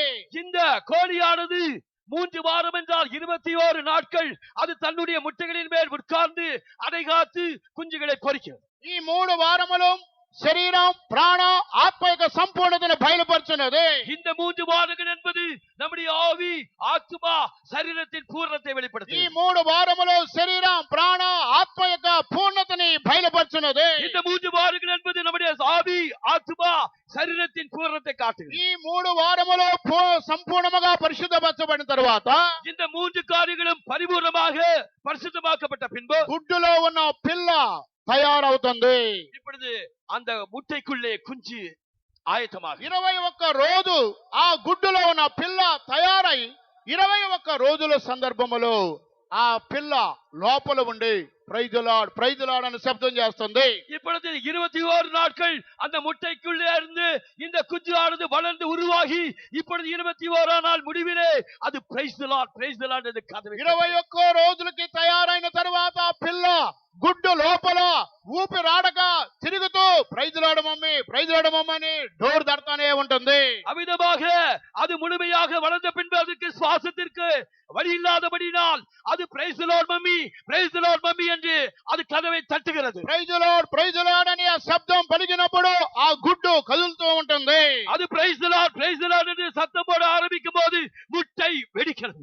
అప్పుడు తల్లికి కోడికి ఆ పిల్ల తయారైందని అర్థం అవుతుంది. அப்பொழுது அந்த தாய் கோழிக்கு குஞ்சு உருவானது என்று அதுக்கு புரிகிறது. ఇప్పుడు ఈ సమయంలో నేను మిమ్మల్ని ఒక ప్రశ్న అడుగుతున్నాను. இப்பொழுது நான் சபையாருக்கு ஒரு கேள்வி கேட்கிறேன். అప్పుడు ఆ పిల్ల బయటకు రావాలంటే ఆ పెంకుని పిల్ల ఆ కోడి గుడ్డును పగలగొడుతుందా లేదా కోడి ఆ గుడ్డును పగలగొడుతుందా? இப்பொழுது நான் ஒரு கேள்வி கேட்கிறேன். அந்த முட்டைக்குள்ளே வளர்ந்த குஞ்சானது அது வளர்ந்த பின்பதாக அது அதோடைய கூட்டை உடைக்கிறதா இல்லாவிட்டால் தாய்க்கோழி அதோடைய கூட்டை உடைத்து குஞ்சை வெளியே கொண்டு வருகிறது? తల్లి ఆ గుడ్డు యొక్క పెంకును పొడుస్తుందా లేదా పిల్లే పెంకును పొడుచుకొని బయటకు వస్తుందా? அந்த தாய்க்கோழியானது அந்த முட்டையுடைய தோடை அது உடைக்கிறதா இல்லாவிட்டால் உள்ளே வளர்ந்த குஞ்சு தன்னுடைய கூட்டை உடைக்கிறதா? పిల్ల పొడుస్తుంది. ఇంకా పిల్ల కాకపోతే తల్లి కాకపోతే పిల్ల. குஞ்சு இல்லாவிட்டால் தாய்க்கோழி. దేవునికి స్తోత్రం కలుగును தேவனுக்கு గాక. ஸ்தோத்திரம் உண்டாகட்ടെ. కనుక పిల్ల పొడవనే పొడవదు. இந்த குஞ்சானது அது ஒருபோது உடைக்காது. కనుక తల్లి మాత్రమే ఆ యొక్క గుడ్డుని పొడుస్తా ఉంటుంది. அந்த தாயானதுதான் அந்த கூட்டை உடைக்கும். పిల్ల మాత్రము లోపల ఉండి మూలుగుతూనే ఉంటుంది. ஆனால் அந்த குஞ்சானது உள்ளே இருந்து அது முடங்கிக் கொண்டே இருக்கும். ప్రైజ్ లార్డ్ మమ్మీ అని ఆ డోరు తడతానే ఉంటుంది. அது பிரைஸ் தி லார்ட் மம்மி என்று உள்ளே கதவை தட்டி கூவிக்கொண்டே இருக்கும். ఆ పిల్ల లోపల ఉండి మూలుగుతూనే ఉంటుంది. அந்த குஞ்சானது கூட்டுக்குள்ளே இருந்து அது முடங்கிக் கொண்டே இருக்கும். ఆ పిల్ల ఎందుకు మూలుగుతుంది? அது குஞ்சானது எதற்காக నా ஏங்குகிறது? యొక్క దేహ విమోచన నేను బయటకు రావాలి. என்னுடைய சரீர மீட்பிற்காக நான் வெளியே வர வேண்டும். మమ్మీ నేను రెడీగా ఉన్నాను. மம்மி, நான் ஆயத்தமாயிருக்கிறேன். నేను బయటకు రావాలి. நான் வெளியே வர வேண்டும். త్వరగా నన్ను బయటకు తీసుకుని రా என்னை சீக்கிரமாக வெளியே கொண்டு போ. అని ఆ కోడి పిల్ల లోపల ఉండి ములుగుతూనే ఉంటుంది. அவ்விதமாக கோழி குஞ்சானது உள்ளே இருந்து அது ஏங்கிக் கொண்டே இருக்கும். తన యొక్క దేహ విమోచన కొరకు మూలుగుతూనే ఉంటుంది. அது தன்னுடைய சரீர மீட்புக்காக உள்ளே தவித்துக் ఆ கொண்டிருக்கும். కోడి పిల్ల ఏ విధంగా మూలుగుతుందో அந்த கோழி குஞ்சானது எவ்விதமாக தவிக்கிறது, నీవు నేను కూడా ఆత్మలో మూలగవలెను. நீயும் நானும் அவ்விதமாக ஆவியிலே தவிக்க வேண்டும். దేనికి ఆత్మలో మూలగాలి? தேவனுடைய ஆவியின் மூலமாக ప్రభువా నా దేహం విమోచింపబడాలి. கர்த்தாவே, என்னுடைய சரீரம் மீட்கப்பட வேண்டும். నాకు విడుదల ఎప్పుడు? எனக்கு விடுதலை எப்போது? ఈ మట్టి శరీరం మహిమగల శరీరంగా మార్చబడాలి. இந்த மண்ணான சரீரம் மகிமையான சரீரமாக மாற்றப்பட வேண்டும். రోమిలకు రాసిన పత్రిక 8వ అధ్యాయమునకు మనం వచ్చినట్లయితే ரோமருக்கு எழுதின நிருபம் 8ஆம் அதிகாரத்துக்கு మన வருவோம். దేహము ఆత్మలో మూలుగుతూ ఉండాలి. நம்முடைய சரீரமானது மீட்பிற்காக தவித்துக் கொண்டே ఆ இருக்கும். కోడి పిల్ల లోపల గుడ్డులో ఉండి కేకలు వేసి మూలిగిన విధముగా இந்த கோழி குஞ்சானது கூட்டுக்குள்ளே இருந்து அது சத்தம் போட்டு தவித்த வண்ணமாக మనము కూడా ఈ లోకములో ఆత్మతో మూలుగుతూ ఉండాలి. நாமும் இந்த உலகத்திலே நம்முடைய ஆவிக்காக மீட்புக்காக நாம் தவிக்க வேண்டும். రోమిలకు రాసిన పత్రిక 8వ అధ్యాయము 23. అంతేకాదు ఆత్మ యొక్క ప్రథమ ఫలములు నొందిన మనము కూడా దత్తపుత్రత్వం కొరకు అనగా మన దేహము యొక్క విమోచనము కొరకు కనిపెట్టుచు మనలో మనము మూలుగుచున్నాము. మనము మూలుగుచున్నాము. நமக்குள்ளே தவிக்கிறோம். దేనికి మనలో మనం మూలగాలి? நாம் எதற்காக நமக்குள்ளே தவிக்க మన வேண்டும்? దేహము యొక్క విమోచన కొరకు మనము మూలగాలి. நம்முடைய சரீரத்தின் மீட்பிற்காக நாம் தவிக்க வேண்டும். లోపల కోడి పిల్ల ఎందుకు మూలుగుచున్నది? இந்த உள்ளே கோழி குஞ்சு எதற்காக தவிக்கிறது? మమ్మీ నేను బయటకు రావాలని మూలుగుతుంది. மம்மி நான் வெளியே வர வேண்டும் என்று தவிக்கிறது. Praise the lord, praise the lord, praise the lord అని మూలుగుతూనే ఉంటుంది. அது praise the lord, praise the lord, praise the lord என்று உள்ளே தவிக்கிறது. లోపల అన్య భాషలు మాట్లాడుతూనే ఉంటుంది. அது உள்ளே అన్య భాషகளை பேசிக்கொண்டே தவிக்கிறது. ఎప్పుడైతే ఆ పిల్ల అన్య భాషలు మాట్లాడుతుందో, எப்பொழுது இந்த అన్య భాషகளை పిల్లகள் ఎప్పుడైతే ఆ పిల్ల praise the lord, praise the lord అని గుడ్డులో మూలుగుతుందో, எப்பொழுது இந்த குஞ்சானது praise the lord, praise the lord முட்டைக்குள்ளே தவிக்கிறதோ, అప్పుడు తల్లికి అర్థమవుతుంది. அப்பொழுது தாய் கோழிக்கு புரிகிறது. ఈ యొక్క కోడి పిల్ల లోపల ఉండి మూలుగుతుంది. இந்த கோழி குஞ்சானது உள்ளே இருந்து அது தவிக்கிறது. తన దేహం యొక్క విమోచన కొరకు మూలుగుతూ ఉన్నది. தன்னுடைய சரீரத்தின் மீட்பிற்காக அது உள்ளேயே தவித்துக் கொண்டிருக்கிறது. కోడి పిల్ల గుడ్డులో ఉండి మూలిగిన విధముగా இந்த கோழி குஞ்சானது முட்டைக்குள்ளே இருந்து அது தவித்தவன். మనము కూడా పరిశుద్ధాత్మక అభిషేకం ద్వారా నింపబడి, நாம கூட பரிசுத்தாவியினால் அபிஷேகத்தினால் நிரப்பப்பட்டு, ఎవరైతే ప్రభు రాకడకు వెళ్ళాలని ఆశపడుతున్నారో, யார் யார் கர்த்தருடைய வருகையிலே கடித்துக் கொள்ளப்பட ஆசைப்படுகிறார்களோ, ఎవరైతే పెండి కుమార్తెగా మార్చబడి ఉన్నారో, யார் யார் மணவாட்டியாய் மாற்றப்பட்டிருக்கிறார்களோ, వారు పెండి కుమారుడు పిలుస్తున్నారు. அவர்களை மணவாளன் அழைக்கிறார். ఈ కోడి పిల్ల మమ్మీ మమ్మీ అని పిలిచిన విధముగా இந்த கோழி குஞ்சானது மம்மி மம்மி என்று அழைத்தவன். దేవుని రాకడ కొరకు సిద్ధపడే దేవుని జనులు, கர்த்தருடைய வருகைக்காக ஆயத்தமான தேவனுடைய ஜனங்கள், ఆత్మైన వారు రమ్ము రమ్ము అని వారు పిలుస్తున్నారు. ஆவியானவர் வாரும் வாரும் என்று அழைக்கிறார்கள். ప్రభు అయిన యేసు రమ్ము ప్రభు రమ్మని వారు పిలుస్తున్నారు. கர்த்தராகிய இயேசுவே வாரும், கர்த்தாவே வாரும் என்று அழைக்கிறார். పరిశుద్ధాత్మ ద్వారా నింపబడి దేవుని రాకడ కొరకు ఎదురు చూసేవారు, பரிசுத்தாவின் அபிஷேகத்தினால் நிரப்பப்பட்டு கர்த்தருடைய வருகைக்கு எதிர்நோக்கிறார். వారందరూ కూడా ప్రభు రమ్మని పెండి కుమారుడు పిలుస్తున్నది. அவர்கள் எல்லோரும் கர்த்தாவே வாரும் என்று மணவாளனை அழைக்கிறார். అప్పుడు పెండి కుమారుడు పిలిచినప్పుడు, இந்த மணவாளனை அழைக்கும் போது, అప్పుడు పెండి కుమారుడు ఏమంటున్నాడు? அப்பொழுது மணவாளன் என்று சொல்வார், ప్రభు అయిన యేసు త్వరగా రమ్ము. கர்த்தராகிய இயேசுவே சீக்கிரமாய் வாரும். ఇదిగో నేను త్వరగా వస్తున్నాను. இதோ சீக்கிரமாய் வருகிறேன். ఇదిగో నేను త్వరగా వస్తున్నాను. இதோ சீக்கிரமாய் நான் పెండి வருகிறேன். కుమారుడు పిలుస్తున్నది. இப்பொழுது மணவாளன் மணவாட்டியிடம் சொல்கிறார், ప్రభు అయిన యేసు త్వరగా రమ్ము అని పెండి కుమార్తె పిలుస్తున్నది. கர்த்தராகிய இயேசுவே சீக்கிரமாய் வாரும் என்று மணவாளை அவர் மணவாட்டனை அழைக்கிறார். అప్పుడు పెండి కుమారుడు ఏమంటున్నాడు? அப்பொழுது மணவாளன் என்று சொல்கிறார், ఆమేన్, ఇదిగో నేను త్వరగా వచ్చున్నాను. ஆமென், இதோ நான் சீக்கிரமாய் ఆమేన్, வருகிறேன். ఇదిగో నేను త్వరగా వచ్చున్నాను. ஆமென், இதோ சீக்கிரமாய் வருகிறேன். ఈ యొక్క కోడి పిల్ల ప్రైజులాడని తన యొక్క తల్లిని పిలిచినప్పుడు, இந்த கோழி குஞ்சானது பிரைஸ் தி லார்ட் என்று தன்னை தாயை அழைக்கும் போது, అప్పుడు తల్లికి అర్థమవుతుంది. அப்பொழுது தாய் கோழிக்கு புரிகிறது, గుడ్డులో పిల్ల రెడీగా ఉన్నది. இப்பொழுது கூட்டிலே குஞ்சு ஆயத்தமாய் ఆ పిల్ల దేహ విమోచన పొందడానికి సిద్ధంగా ఉన్నదని కోడికి అర్థమవుతుంది. அந்த குஞ்சு தன்னுடைய சரீர மீட்புக்கு ஆயத்தமாகி விட்டது என்று அந்த தாய்க்கு புரிகிறது. అప్పుడు కోడి బోర ఊతుంది. அப்பொழுதுதான் இந்த கோழி தன்னுடைய எக்காலத்தை ஊதுகிறது. తన యొక్క ముక్కుతో ఆ గుడ్డుని పగలగొడుతుంది. தன்னுடைய அழகினால் அந்த கூட்டை உடைக்கிறது. బోర ఊది ఆ గుడ్డును పగలగొడుతుంది. எக்காலத்தை ஊதி அந்த கூட்டை உடைக்கிறது. ఎప్పుడైతే ఆ గుడ్డు పగిలినదో పిల్ల విమోచింపబడి బయటకు వస్తుంది. எப்பொழுது அந்த கூடு உடைபடுகிறதோ அப்பொழுது அந்த குஞ்சு மீட்படைந்து வெளியே வருகிறது. ప్రియమైన దేవునికి జనులారా, பிரியமான தேவனுடைய ஜனமே, 21 రోజుకి ఆ పిల్ల గుడ్డులో తయారవుతుంది. இதோ 21 நாட்களிலே அந்த கூட்டுக்குள்ளே இந்த குஞ்சு ఈ ஆயத்தமாகிறது. 3 వారములో శరీరం ప్రాణ ఆత్మని బయలుపరిచినది. இந்த 3 வாரங்கள் உன்னுடைய ஆவி ஆத்துமா சரீரத்தை காட்டுகிறது. శరీరం ప్రాణ ఆత్మలో సంపూర్ణంగా మార్చబడిన వారు ఆయన రాకడ కొరకు సిద్ధపడుతున్నారు. இதோ ஆவி ஆத்துமா சரீரத்திலே பரிபூர்ணமாக்கப்பட்டவர்களுடைய வருகைக்கு காத்திருக்கிறார். అందువల్ల కోడి పిల్ల వలె ఎంతమంది ప్రభువా రమ్మని పిలుస్తున్నారు. இந்த கோழி குஞ்சை போல உங்களில் எத்தனை பேர் கர்த்தாவே வாரும் என்று அழைக்கிறீர்கள்? నా దేహం విమోచింపబడాలని ఎంతమంది ప్రభుని పిలుస్తున్నారు. என்னுடைய சரீரம் மீட்கப்பட வேண்டும் என்று உங்களில் எத்தனை பேர் கர்த்தரை ఆ அழைக்கிறீர்கள்? పెళ్లి కుమార్తె ప్రభుని పిలుస్తున్నది. அந்த மணவாளி கர்த்தரை அழைக்கிறாள். ఆత్మయు పెళ్లి కుమార్తె రమ్మనుచున్నాడు. ஆவியும் மணவாட்டியும் வா என்கிறார்கள். అప్పుడు ప్రభు ఏమని పలుకుచున్నాడు? அப்பொழுது கர்த்தர் என்று சொல்வார், ఇదిగో త్వరగా వచ్చున్నాను. இதோ சீக்கிரமாய் ఇదిగో வருகிறேன். త్వరగా వచ్చున్నాను. இதோ சீக்கிரமாய் మన యేసు త్వరలో రాబోతున్నాడు. சீக்கிரமாய் வரப்போகிறார். గుడ్డులో ఉన్న ఆఖరి అనుభవం అంటున్నది. இது இந்த கூட்டிலே குஞ்சுக்குள்ள கடைசி அனுபவமாய் ఆ పిల్ల దేహం విమోచన చెందిన విధముగా அந்த குஞ்சானது தன்னுடைய சரீரத்திலே ஒரு மீட்பை ఆ பெற்றவன். గుడ్డులో నుండి విమోచింపబడిన విధముగా அந்த கூட்டிலிருந்து அது மீட்பை பெற்றவன். ఆ గుడ్డులో మూలిగిన విధముగా அந்த கூட்டுக்குள்ளே அது தவித்தவனவா. నీవు నేను ప్రార్థనలో మూలగవలను. இதோ நீயும் நானும் ஜெபத்திலே தவிக்க வேண்டும். దేవుని యొక్క రాకడ గురించి నిరీక్షణలో మూలగాలి. இதோ தேவனுடைய வருகை நம்பிக்கையில நாம் தவிப்போம். ప్రభువా మీరు ఎప్పుడు రాబోతున్నారు? கர்த்தாவே நீர் எப்பொழுது வருவீர்? ప్రభువా మిమ్మల్ని నేను ఎదుర్కోవాలయ్యా. கர்த்தாவே நான் உம்மை எதிர்நோக்க ప్రభువా வேண்டும். మీరు త్వరగా రండి. கர்த்தாவே சீக்கிரமாய் வாரும். ప్రభువా మీరు త్వరగా రండి கர்த்தாவே சீக்கிரமாய் வாரும் అని మనం పిలిచినప్పుడు என்று நாம் அழைக்கும் போது యేసు త్వరలో రాబోతున్నాడు. நம்முடைய இயேசு சீக்கிரமாய் வருவார். ఆమేన్. యేసు త్వరలో రాబోతున్నాడు. ஆமென். நம்முடைய இயேசு சீக்கிரமாய் ఇదే வருவார். గుడ్డులో ఉన్న అనుభవం అంటున్నది. இதுதான் கூட்டிலே ஒரு அனுபவமாய். అందువల్ల గుడ్డు ఒక జన్మ అయినప్పటికీ இந்த கூட்டிலே ஒரு பிறப்பு உண்டாகும். అందులో నుండి మరొక జన్మ బయటికి రావాలి. அதிலிருந்து ஒரு பிறப்பு வர வேண்டும். ఈ లోకములో రక్షణ బాప్తిసం అభిషేకం ద్వారా మనం రక్షింపబడినప్పటికీ இந்த உலகத்திலிருந்து நாம் ரட்சிப்பு ஞானஸ்தானம் அபிஷேகம் என்று நாம் வந்திருந்த போது పాపము నుండి మనం రక్షింపబడినప్పటికీ பாவத்திலிருந்து ரட்சிக்கப்பட்டால் మరొక రక్షణ మనకున్నది. இன்னொரு ரட்சிப்பு நமக்கு உண்டு. ఆ రక్షణే దేహం యొక్క విమోచన.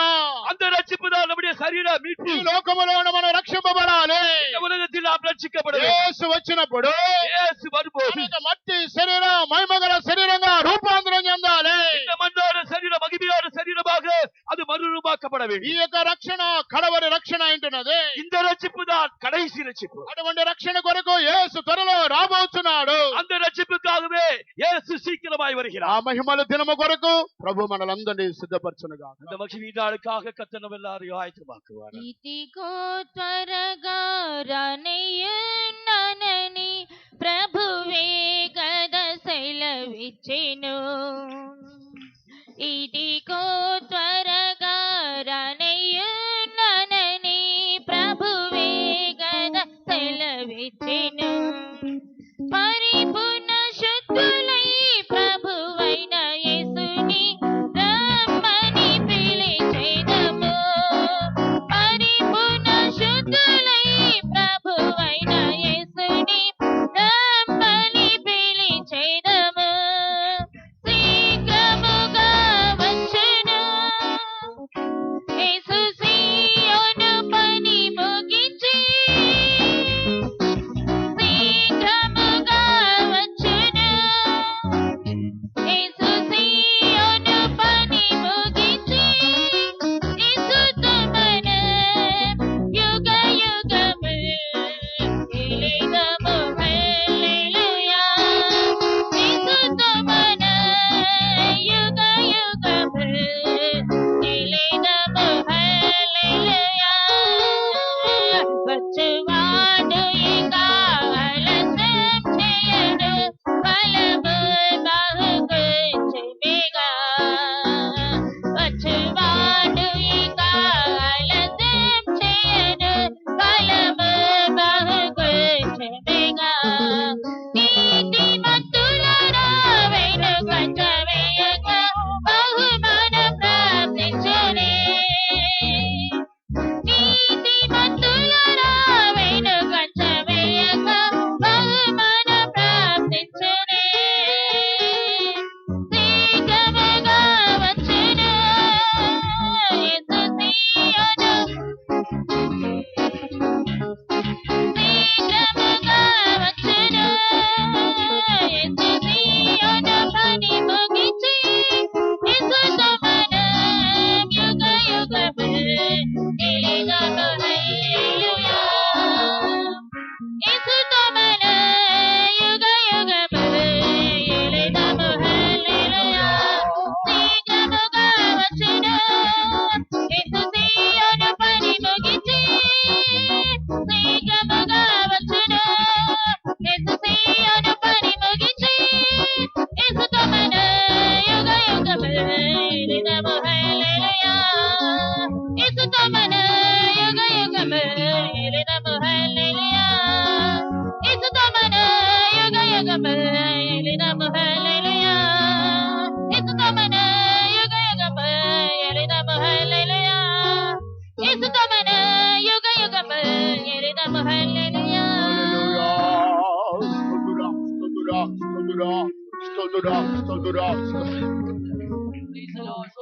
దయచేసి 2 నిమిషాలు అందరూ మోకాళ్ళ మీద ఉండండి. బ్రదర్స్ సిస్టర్స్ అందరూ కూడా 2 నిమిషాలు మోకాళ్ళ మీద ఉండండి. వ్యాధిగ్రస్తులు, వృద్ధులు, బలహీనులు తప్ప మిగిలిన వారందరూ మోకాళ్ళ మీద ఉండండి.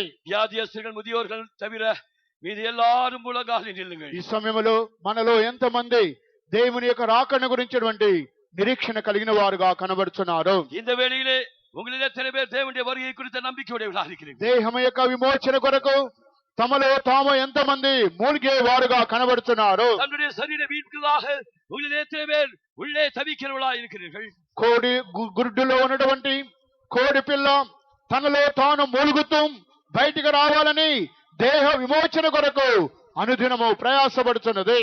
இந்த கோழி குஞ்சானது அந்த கூட்டிலே இருந்து அது தன்னுடைய சரீர மீட்பிற்காக தவித்துக் கொண்டு ஒவ்வொரு நாளும் வெளியே வர பிரயாசப்படுகிறது. దేహ విమోచన కొరకు ఆ కోడి పిల్ల వలె ఒక గ్రూప్ వారు మూలుగుచు ప్రభు రాకడ కొరకు ఎదురు చూసేవారుగా ఉన్నారు. அந்த கோழி குஞ்சு போலவே அநேகர் தம்முடைய சரீர மீட்பிற்காக தங்களுக்குள்ளே தவித்துக் கொண்டிருக்கிறார்கள். అదే సమయంలో నిప్పు కోడి గుడ్ల వలె మరికొంతమంది బాధ్యత లేకుండా వారు వెనుకబడిపోయి వారి ఆత్మను గురించి వారికి చింత లేకుండా ఆ గుడ్డులు ఏమైనా ఆ సంతానం ఏమైనా పర్వాలేదని బాధ్యత లేని వారుగా మరొక గ్రూప్ వారు ఉంటున్నారు. அவ்விதமாக பார்க்கும்போது தீக்கோழிகளை போலவே இன்னொரு கூட்டத்தார் அது தான் இட்ட முட்டைகளை குறித்து அது உணராது அவைகளிலிருந்து சந்தானம் வருவதற்கு அது காத்திராமல் அவ்விதமாய் அது தன்னுடைய பொறுப்பை அறியாததாய் இருக்கிறது. ఈ 2 గ్రూపులలో నీవే గ్రూపులో కనబడుతున్నావు? இந்த 2 కూட்டத்தில் நீ எந்த கூட்டத்தில் காணப்படுகிறாய்? నిరీక్షణ కలిగి ప్రభు రాకడకు ఎదురు చూసే ఒక గ్రూపులో నీవు కనబడుతున్నావా? நம்பிக்கையோடு கர்த்தருடைய வருகையில் காணப்பட வாஞ்சையோடு நீ காத்திருக்கிறாயா? లేదా నిరీక్షణను కోల్పోయి రాబోయే సంతానముల గురించి రాజ్యాన్ని గురించి ఒక అవగాహన లేకుండా నీ యొక్క గుడ్లను నీవు నష్టపరుచుకునే స్థితిలో నీవు కనబడుతున్నావా? இல்லாவிட்டால் தீக்கோழிகளை போலவே தனக்கு வரப்போகிற ஒரு சந்ததியை குறித்து வரப்போகிற ஒரு ராஜ்யத்தை குறித்து உணர்வில்லாததாய் தன்னுடைய முட்டைகளை குறித்து கவலை இல்லாதவளாய் நீ காணப்படுகிறாயா? నిప్పు కోడి గుడ్లు వలె నీవు కనబడుతున్నావా? లేదా కోడి గుడ్డు వలె దేహ విమోచన నిరీక్షణ కలిగిన గుడ్డు వలె నీవు కనబడుతున్నావా? இதோ முட்டைகளை இட்டு தன்னுடைய முட்டைகளை குறித்து உணராத தீக்கோழிகளை போல் இருக்கிறாயா? இல்லாவிட்டால் முட்டைகளை இட்டு கடை காத்து குஞ்சு பொறிக்கிற அனுபவம் உள்ள தாய்க்கோழியை போல இருக்கிறாயா? 2 గ్రూపుల మనుషులు మన మధ్య సంఘములో కనబడుతున్నారు. இதோ 2 கூட்டத்தார் நம்முடைய சபையில் ఏ గ్రూపులో నీవు కనబడుతున్నావు? நீ எந்த கூட்டத்தில் காணப்படுகிறாய்? ఒకవేళ దేవుని యొక్క రాకడ గురించి నిరీక్షణ కోల్పోయినట్లయితే ஒருவேளை உனக்குள்ளே கர்த்தருடைய வழி குறித்த நம்பிக்கை இழந்து போயிருப்பாய். ఈ సమయంలో నీవు దేవుని క్షమాపణ అడిగినట్లయితే இந்த வேளையிலே நீ கர்த்தரிடத்தில் மன்னிப்பு கேட்டால் ప్రభు నీ నిరీక్షణను నూతనపరచబోతున్నాడు. கர்த்தர் உன் நம்பிக்கை புதிதாக்க నీ போகிறார். యొక్క దర్శనాన్ని నూతనపరచబోతున్నాడు. నీ దర్శనத்தை அவர் புதிதாக்குவார். నీలో నీవే మూలిగినట్లయితే இதோ உனக்குள்ளே நீ தவித்தால் దేహ విమోచన కొరకు నీవు ఎదురు చూచినట్లయితే நீ சரீர மீட்புக்காக நீ எதிர்நோக்கினார். పెళ్లి కుమార్తె వలె ప్రభు అయిన యేసు త్వరగా రమ్మని నీవు పిలిచినట్లయితే மனவாட்டி போல கர்த்தராகி இயேசுவே வாரும் என்று அழைத்தார். ప్రభు త్వరలో రాబోతున్నాడు. இதோ நம்முடைய இயேசு சீக்கிரம் నేను త్వరగా వచ్చున్నాను. இதோ நான் சீக்கிரமாய் నేను త్వరగా వచ్చున్నాను. சீக்கிரமாய் வருகிறேன். ఆయన సంధించడానికి ఎంతమంది సిద్ధంగా ఉన్నారు? இதோ அவரை சந்திக்க உங்களில் எத்தனை பேர் ఆయన సంధించడానికి మీలో ఎంతమంది సిద్ధంగా ఉన్నారు? அவரை சந்திக்க உங்களில் எத்தனை பேர் అటువంటి వారికి దేవుడు ఒక అభిషేకం ఇవ్వబోతున్నాడు. அப்படிப்பட்டவர்களுக்கு கர்த்தர் ஒரு அபிஷேகம் అభిషేకం ఇవ్వబోతున్నాడు.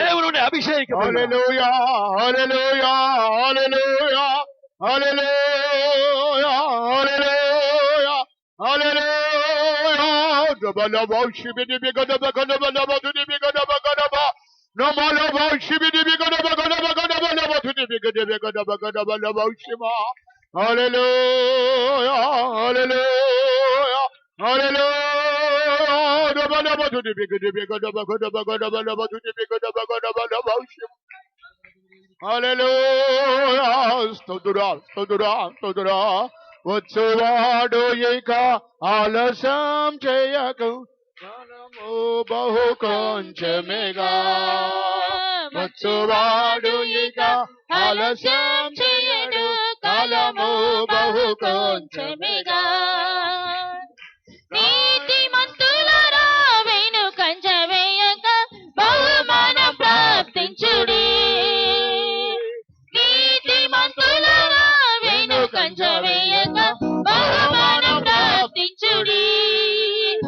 వచ్చువాడు ఇక ఆలస్యం చేయడు కాలము బహు కొంచెమిగా వచ్చువాడు ఇక ఆలస్యం చేయడు కాలము బహు కొంచెమిగా వచ్చువాడు ఇక ఆలస్యం చేయడు కాలము బహు కొంచెమిగా వచ్చువాడు ఇక ఆలస్యం చేయడు కాలము బహు కొంచెమిగా వచ్చువాడు ఇక ఆలస్యం చేయడు కాలము బహు కొంచెమిగా హల్లెలూయా స్తోత్రం స్తోత్రం స్తోత్రమయ్యా ప్రైజ్ ది లార్డ్ స్తోత్రం స్తోత్రం స్తోత్రం స్తోత్రమయ్యా హల్లెలూయా స్తోత్రం స్తోత్రం స్తోత్రమయ్యా ప్రైజ్ ది లార్డ్ రబలబౌషిబిదిబిగిదిబిలబౌషిమా ప్రియమైన దేవుని బిడ్డలారా 2 నిమిషాలు మన ముందు సమయం ఉన్నది. ప్రియమైన దేవుని జనమే 2 నిమిషங்கள் நமக்கு உண்டாகும். నిజముగా ఎంతమంది మీ నిరీక్షణను నూతనపరిచి ఉన్నారు? నిజమాగவே உங்களில் எத்தனை பேர் நம்பிக்கையை புதுப்பித்திருக்கிறீர்கள்? నా యొక్క దేహము విమోచనపడాలని ఎంతమంది కోరుతున్నారు?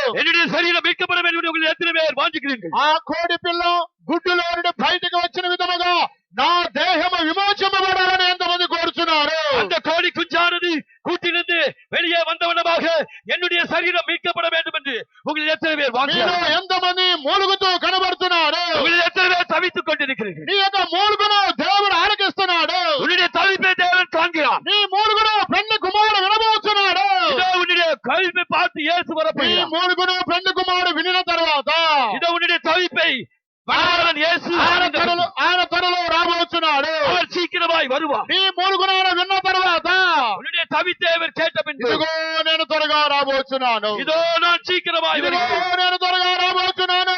நான் சீக்கிரமாய் வருகிறேன். ఇదిగో నేను త్వరగా రాబోతున్నాను. நான் சீக்கிரமாய் வருகிறேன். యేసు త్వరలో రాబోతున్నాడు. நம்முடைய இயேசு சீக்கிரமாய் యేసు வரப்போகிறார். త్వరలో రాబోతున్నాడు. இயேசு சீக்கிரமாய் మీ வரப்போகிறார். యొక్క మూలుగును ఆయనకి వినిపించండి. உன்னுடைய தவிப்பை கர்த்தருக்கு அறியப்படுத்து. హల్లెలూయా స్తోత్రం స్తోత్రం ప్రియుని రాకడలో ఆయనతో ఎగిరిపోతే చాలు నాకు ప్రియుని రాకడలో ఆయనతో ఎగిరిపోతే చాలు నాకు ఎగురుటకు కావలసిన బలము ఇస్తే చాలు నాకు ఎగురుటకు కావలసిన బలము ఇస్తే చాలు నాకు ప్రియుని రాకడలో ఆయనతో ఎగిరిపోతే చాలు నాకు ప్రియుని రాకడలో ఆయనతో ఎగిరిపోతే చాలు నాకు ప్రియుని రాకడలో ఎగిరిపోతే చాలు నాకు ప్రియుని రాకడలో ఆయనతో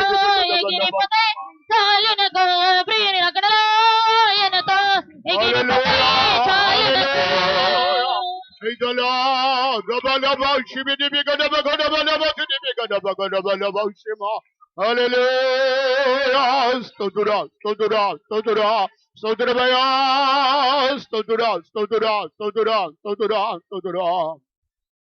ఎల్లప్పుడు కూడా మనలో మనే మూలిగి యేసుని ఎదుర్కొనుటకు ప్రభు సహాయం చేయనట్లుగా స్తోత్రించదము. స్తోత్రం స్తోత్రం స్తోత్రం తీసుకొచ్చిన జనులందరి కొరకై స్తోత్రించదము. విన్న వాక్యం ప్రకారంగా జీవించడానికి సహాయం చేయనట్లుగా స్తోత్రించదము. తండ్రి కుమార పరిశుద్ధాత్మ దేవుని కొరకై స్తోత్రించదము. స్తోత్రం స్తోత్రం ప్రార్థన చేయండి. పరిశుద్ధమైన మా దేవాయి మహిమ కొరకు స్తోత్రం తండ్రి. ఈ నూతన సంవత్సర ప్రభావ 2 నెలల ప్రభావ చివరి పునరుద్ధరణ మాకు ఇచ్చిన దయ కొరకై స్తోత్రం. గడిచిన కాలంలో కంటి పాపలే కాచి కాపాడి మీ కృపలో భద్రపరిచి మీరు మాకు చేసిన సమస్త మేలు ఉపకారం కొరకు మీకు స్తోత్రం చెల్లిస్తున్నాం తండ్రి. స్తోత్రం ఉదయకాల విసంధానం చేరి ఆత్మతో సత్యంతో సేవించుటకు మాకు ఇచ్చిన గొప్ప ధన్యత కొరకై స్తోత్రం. ఆరాధనంతే మీరు భావించిన స్తోత్రం. మాకు ఇచ్చిన హెచ్చరికల వాకులని కొరకు స్తోత్రం ప్రభా స్వామి. దాని ప్రకారం జీవించే కృప మాకు దయచండి స్వామి. స్తోత్రం ఉదయకాలం ఇచ్చిన మీ ఆలోచనల కొరకై స్తోత్రం ప్రభా స్వామి. ఎటువంటి స్వభావం కలిగిన వారికి జీవించడంలో మేము వినినాను కాబట్టి ప్రభా స్వామి. ఈ లోకం నుంచి పాపం నుంచి రక్షణ పొందినా కనుక ప్రభా కడవరి రక్షణ కొరకు వేగిర పట్టుకుని దాని గురించి ఒక ఆసక్తి వైరాగ్యం జీవించే కృప ఆది ప్రేమ ఆది విశ్వాసం మరి ఒకసారి మాకు నూతనపరచం దేవానికి స్తోత్రం తండ్రి ప్రభా. నిర్లక్ష్య స్వభావం తొలగించండి స్తోత్రం ప్రభా స్వామి. అనుకుని గడిలో మీరు వస్తున్నారు కనుక ప్రభా స్వామి. ఏ గడిలో మీరు వచ్చిన మేము సంధించటకు మమ్మల్ని యోగ్యులుగా మీరు మార్చం తండ్రి స్తోత్రం. ఎందుకంటే ప్రభా ఈ వారం మంది కృపలో కాచి కాపాడు రాబోతుంది మీ సంతానం మాకు తోడుగుంచండి స్వామి స్తోత్రం.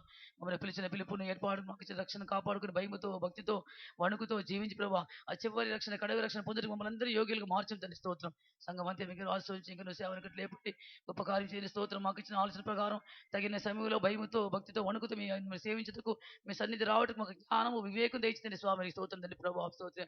నిప్పు కోడిలా కాకుండా ప్రభా స్వామి కోడి తన బిడ్డల కొరకు ఇలా వేగిరపడి అటువలి ప్రభావ మేము కూడా ప్రభావ మా స్వభావాలు మార్చుకుంటూ మా కృప దయచండి స్వామి స్తోత్రం.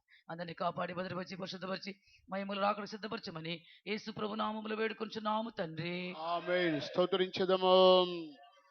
స్తోత్రం స్తోత్రం స్తోత్రం. మన ప్రభు అయినటువంటి యేసుక్రీస్తు కృపయు తండ్రి అయిన దేవుని యొక్క ప్రేమయు పరిశుద్ధాత్మక సహవాసము ఇప్పుడు ఎల్లప్పుడు ప్రభు రాకడ వరకు మనందరికీ తోడైండును గాక. ఆమేన్. హల్లెలూయా హల్లెలూయా హల్లెలూయా. అందరికీ స్తోత్రం. ప్రార్థన అవసరమైన వారు ముందుకు రండి.